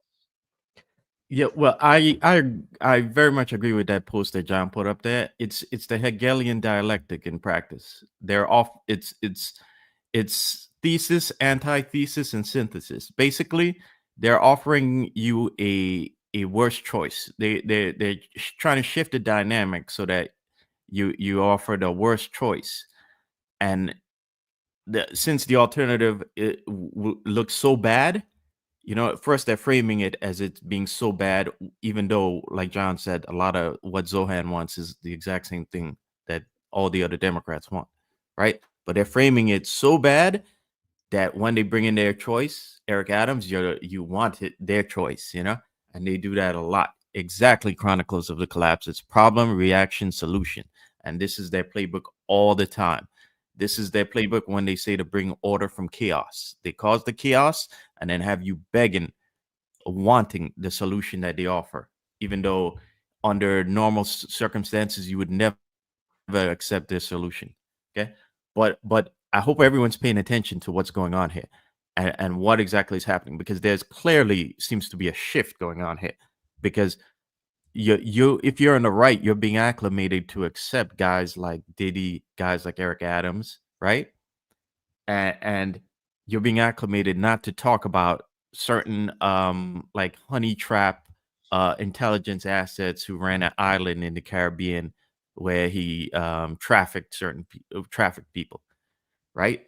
You're being acclimated not to talk about that on the right now, whereas on the left now you're being acclimated to bring that up as a means of criticizing the Trump administration, right? So it's clearly, to me, it's clearly a shift going on, and it's absolutely bizarre that they feel that nobody is noticing these things, and it's absolutely bizarre that it's actually happening in real time right now. And you know what, Marlon? What does that equate to? And Stephen S. says it here. It's Marxism in all forms. That's what this comes down to. You look at any prior or any past governments that were led by Marxism, it's the same ideology. It's so bad. It's so terrible. People are going through suffering and struggling that they they pick a terrible choice because it appears to be better than the ones that are just going to completely demise their entire lives. So you're spot on here. That's what and they're normalizing it, right? They're making it seem like, well, this is okay. And that's why I feel like that was pre-programming, John, when it came to that reporter with Trump just now. Start planting that seed and normalizing that. Well, maybe Diddy's not that bad. Look at all the people that are associated with him, right? People of good economic status, politicians, high prolific people. Maybe it's not so bad. If they're saying it's okay, who are we to say it's not? It's dude. It's just sad to watch, and then nobody talks about it. Like Curtis Sliwa is the Republican-backed candidate. Where's the Trump endorsement? If they were so interested in saving New York City, why is Curtis Sliwa not the endorsed candidate? Why has Trump not came out? Why has the big money Republicans threw their money behind Eric Adams and Andrew Cuomo? Why haven't they got behind Curtis Sliwa? And then everyone's like, oh, this, that, the other thing. All right, so then why is he the Republican-backed candidate? You know, you're not seeing a play at hand here. Like, you're not watching what's happening. You know, I mean, it's like I'm watching it clear as day, dude. I'm like, I don't like what I'm seeing. I don't like what I'm seeing. I think, 100% they're trying to control these elections. Curtis is a never Trumper. Who cares? I don't care. I don't care that he doesn't like Donald Trump. What does that have to do? What does that have to do? And I'll tell you one thing about Curtis Sliwa when I compare him to Andrew Cuomo or every other candidate, on the slate. I don't care. We don't have to just talk about Democrats. He's been on New York City streets and New York City subways every day since before I was born. He's been fighting for public safety every day on New York City streets since before I was born. Is he perfect? No. But either any of them, and neither are any of us, right? Anybody without sin here, throw the first stone. Let me know. Let me know how perfect you are. Let me know how perfect you are. Let's hear what. Let's hear. Maybe this is why Trump wanted a pardon Diddy. Let's see. Or is thinking about it, or people want to ask him about it. Maybe this is why. White men like Trump need to be banished. That way of thinking is real dangerous. This man literally threatened the lives of us and our families about going to vote. Stand back and stand by. Stand back and stand by. Yeah. We're in a war. We're not taking this like it's a war. We're taking this like, oh, we're in a presidential election. No, we're in a war of love versus hate. The number one priority is to get Trump out of office. The tribe of people that have the responsibility and really should be scared to death of this man is white people. That was the dumbest conversation I've ever heard in my life. But here you go. Charlamagne, did you get a Diddy? Did you get did he give you the lube, or did he just go straight up there with you? Like what happened? Losers. Two losers. Again, happy Pride Month, right? Let's make sure we Happy Pride Month to Charlamagne too. Listen, I respect all walks of life. I just gotta say, it was just Memorial Day weekend.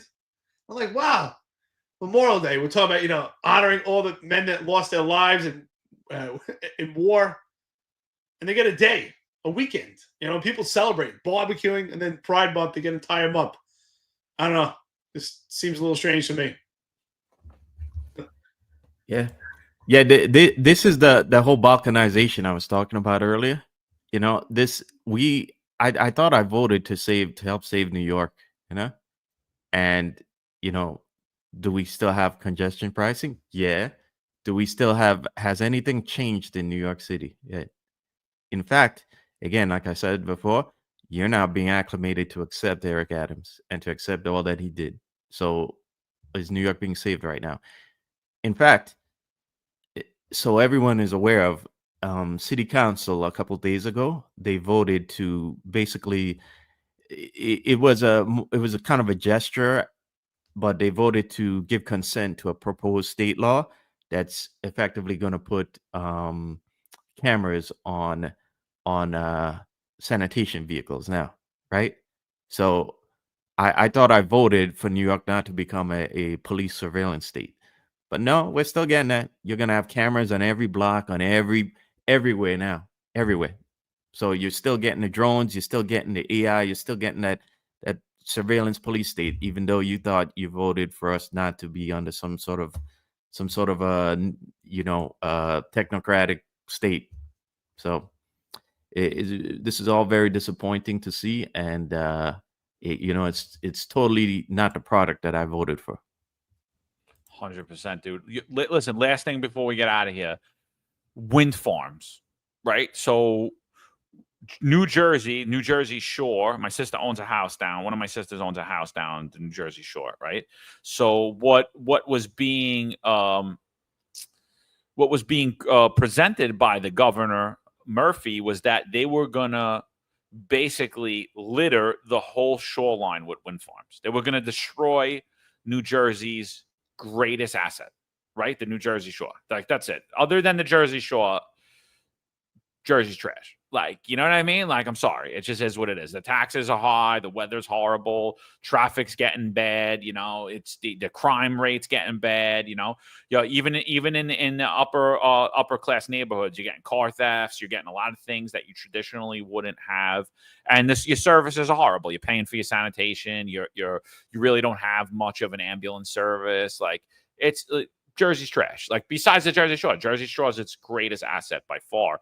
So what Governor Murphy wanted to do is, like, they were just putting these wind farms for sustainable energy. Now, it basically gives absolutely no energy to Jersey. It doesn't alleviate the cost. It's not a long-term solution at all. These windmills are proposed to go up, and they have no mitigation plan or contract in place. Basically, what they're saying is these things need to be replaced every 20 years. They cause much harm to the environment, to the fish, to the birds in the air. They kill a lot of animals. They pollute the water. And basically what Murphy's response to it is, we'll figure it out when things happen. So they have no place to replace these things. If, God forbid, there's a big storm and one of them falls in the water, they have no contract in place to get them out. And it's basically a corporation pushing this agenda through government, and government saying, yeah, we're going to do this, even though it makes absolutely no sense. And nobody wants it, you know? And so Trump came out strong and said that New Jersey's not going to get windmills if I'm elected. And now Eric Adams goes to Washington, D.C. the other day. Next thing, what happens? Comes back. Guess what New York City's getting? A wind farm. Why? For what? It's not bringing down the cost of your electricity. It's polluting your water. It's polluting your air. And again, this is government pushing down corporation agendas to make money off the government. And they're going and fighting for this. Why isn't Eric Adams fighting for Marlon Bethel? Why isn't Eric Adams fighting for all the teachers? Why is he fighting for wind farms in New York City? And why is Trump allowing it? Right? He said he wasn't going to allow it, but New York City skyline doesn't matter. New York City's coast doesn't matter. It's only New Jersey. Or did he lie about that too? And New Jersey's going to get those wind farms too. And that's this thing we're talking about, is like no one's paying attention to what's happening in the media and what was said in the past and what's being said now. And again, the same way that Diddy just called Trump a white supremacist, and now Trump is sitting up there saying, oh, well, I know people want to ask me about pardoning him, and I would consider it. You know, if I thought he was treated unfairly, he thought Eric Adams was treated unfairly. Guess what Eric Adams called Trump 3 years ago? A white supremacist, right? And said that Trump and his whole family need to go to jail, right? And everybody forgot that. No, he's Trump's greatest ally.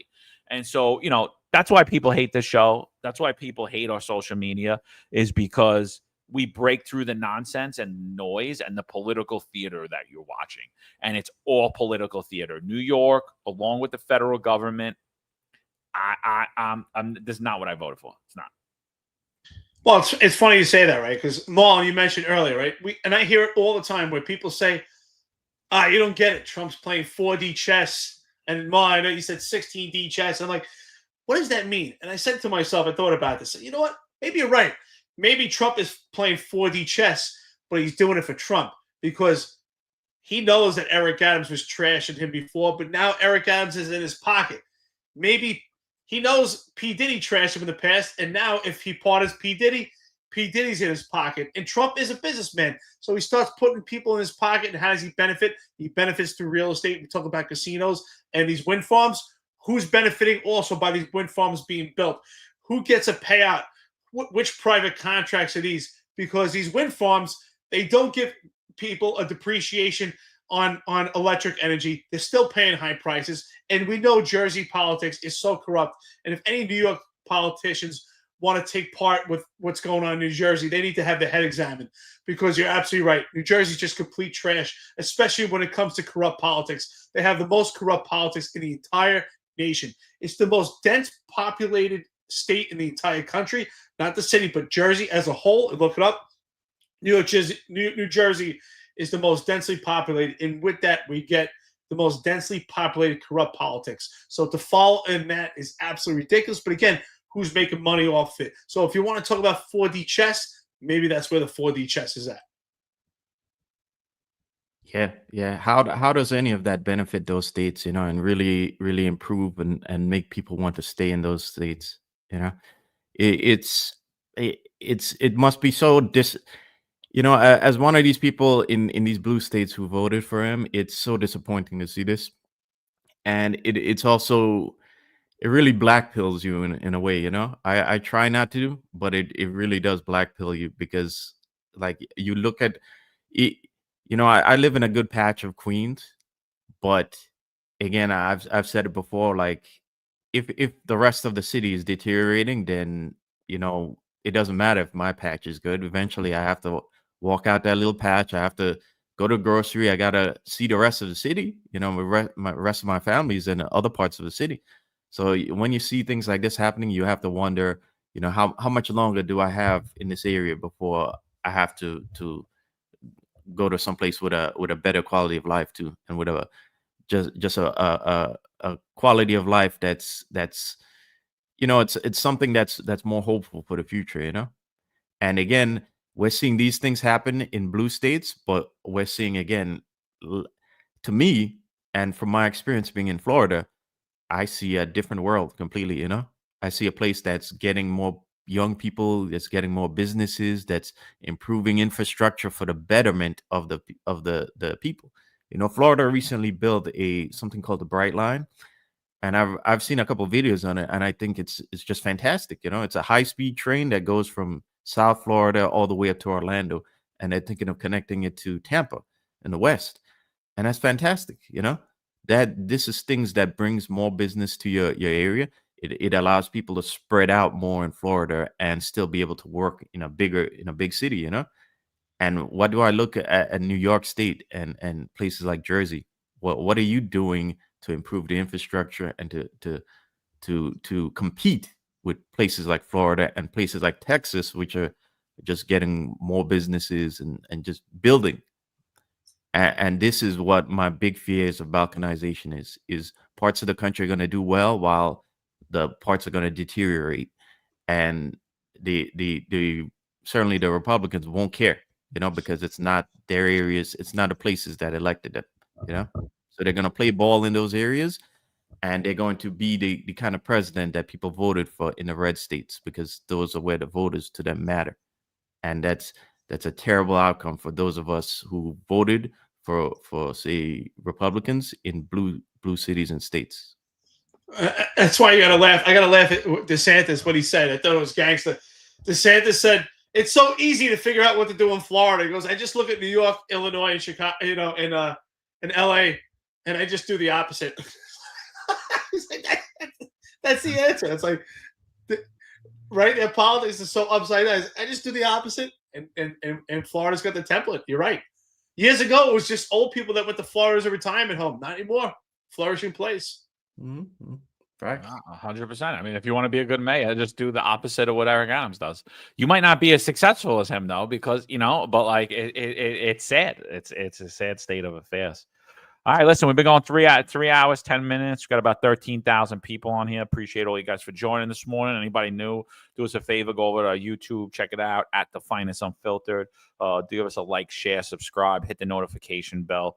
We got a lot more content coming at you. We got a lot of more politicians we got to get on in these races. But we're going to start to go back to, now that Eric's back, we're going to start to go back to bring you some retired guys on the job.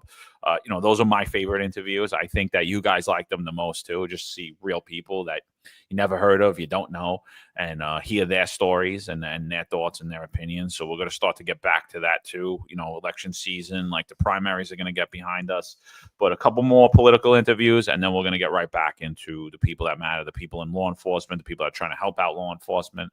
Guys, got anything else before we get out of here? No. Just want to say thank you to everybody. It's great to be back. I love being back. 3 hours, 5 hours, an hour, whatever it takes. Spending time with friends and listeners here and talking about what's really going on. It's therapeutic. Love it. Thank you so much for the support, everyone. I'm not going to lie. It's been extremely hard, extremely painful. But things like this really do help. I don't wish this pain on anybody. I don't know if it's something you ever get over with. Just learn to live with it. It's a nightmare every day, but with this really helps. So thank you, everyone. I appreciate it. Stay strong. It's great being here. Marlon, thank you, brother. And Marlon, thank you so much for John and the entire Finest Unfiltered family holding it down and giving me the space that I can spend with my family. I really appreciate it. Thank you. Yeah. It's good to have you back, brother. I hope everyone has a good day. It's looks like it's gonna be a great day today up here in New York. Like John said earlier, happy Pride Month to all our gay and lesbian viewers. You should, when you're walking out there tonight at 3 a.m. in the morning, you should feel safe because NYPD is gonna roll out our multicolored patrol cars, right? So don't worry about being robbed at 3 a.m. Don't worry about taking the subway and being pushed on the tracks by some crazy guy, right? We have multicolored cars, so everything's gonna be all right. And multicolored social media posts also. Don't forget those. Those are important. That's public safety. So, all right, guys. Yeah. Check us out tomorrow. We'll have the Sal Greco show on at 13:05 or 1:05 p.m. Eastern time. We'll have that on. Myself, Eric, and we'll probably have a political guest on Wednesday that'll be at 08:05, followed by the Executive Perspective at 5:05 or 17:05. And that's also p.m. Eastern time. So appreciate you guys for joining. Thanks, everybody, for being here. Sorry for all the comments that we didn't get to. We had a lot of them. And that's it. We'll be back at you. Find us Unfiltered. And thank you for the coffee and donuts. We didn't get a chance to mention everybody. We appreciate it. Absolutely. Thank you, guys.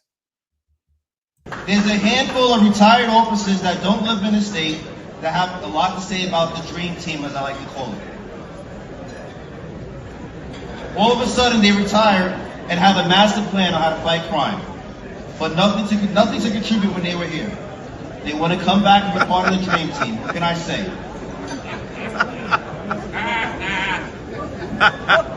Law enforcement professionals dedicate their lives to serving and protecting our community, but who's protecting their financial futures? That's where Laidlaw Blue comes in. Our wealth management platform is specifically designed for the law enforcement community. Laidlaw Blue is a division within Laidlaw Wealth Management, run by retired New York City detective John McDermott. His status as a retired detective uniquely positions him to establish a deep connection between Laidlaw Blue and the law enforcement community.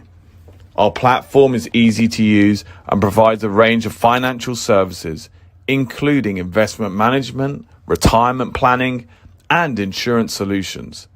With Laidlaw Blue, you can secure your financial future and provide for your loved ones. Our team of experienced financial advisors understands the unique challenges and opportunities that law enforcement professionals face. We're here to help you navigate the complexities of financial planning and achieve your goals. Laidlaw Blue. Secure your financial future today. Book a meeting using the QR code displayed or call us directly on 888 901 Blue. That's 888 901 Blue.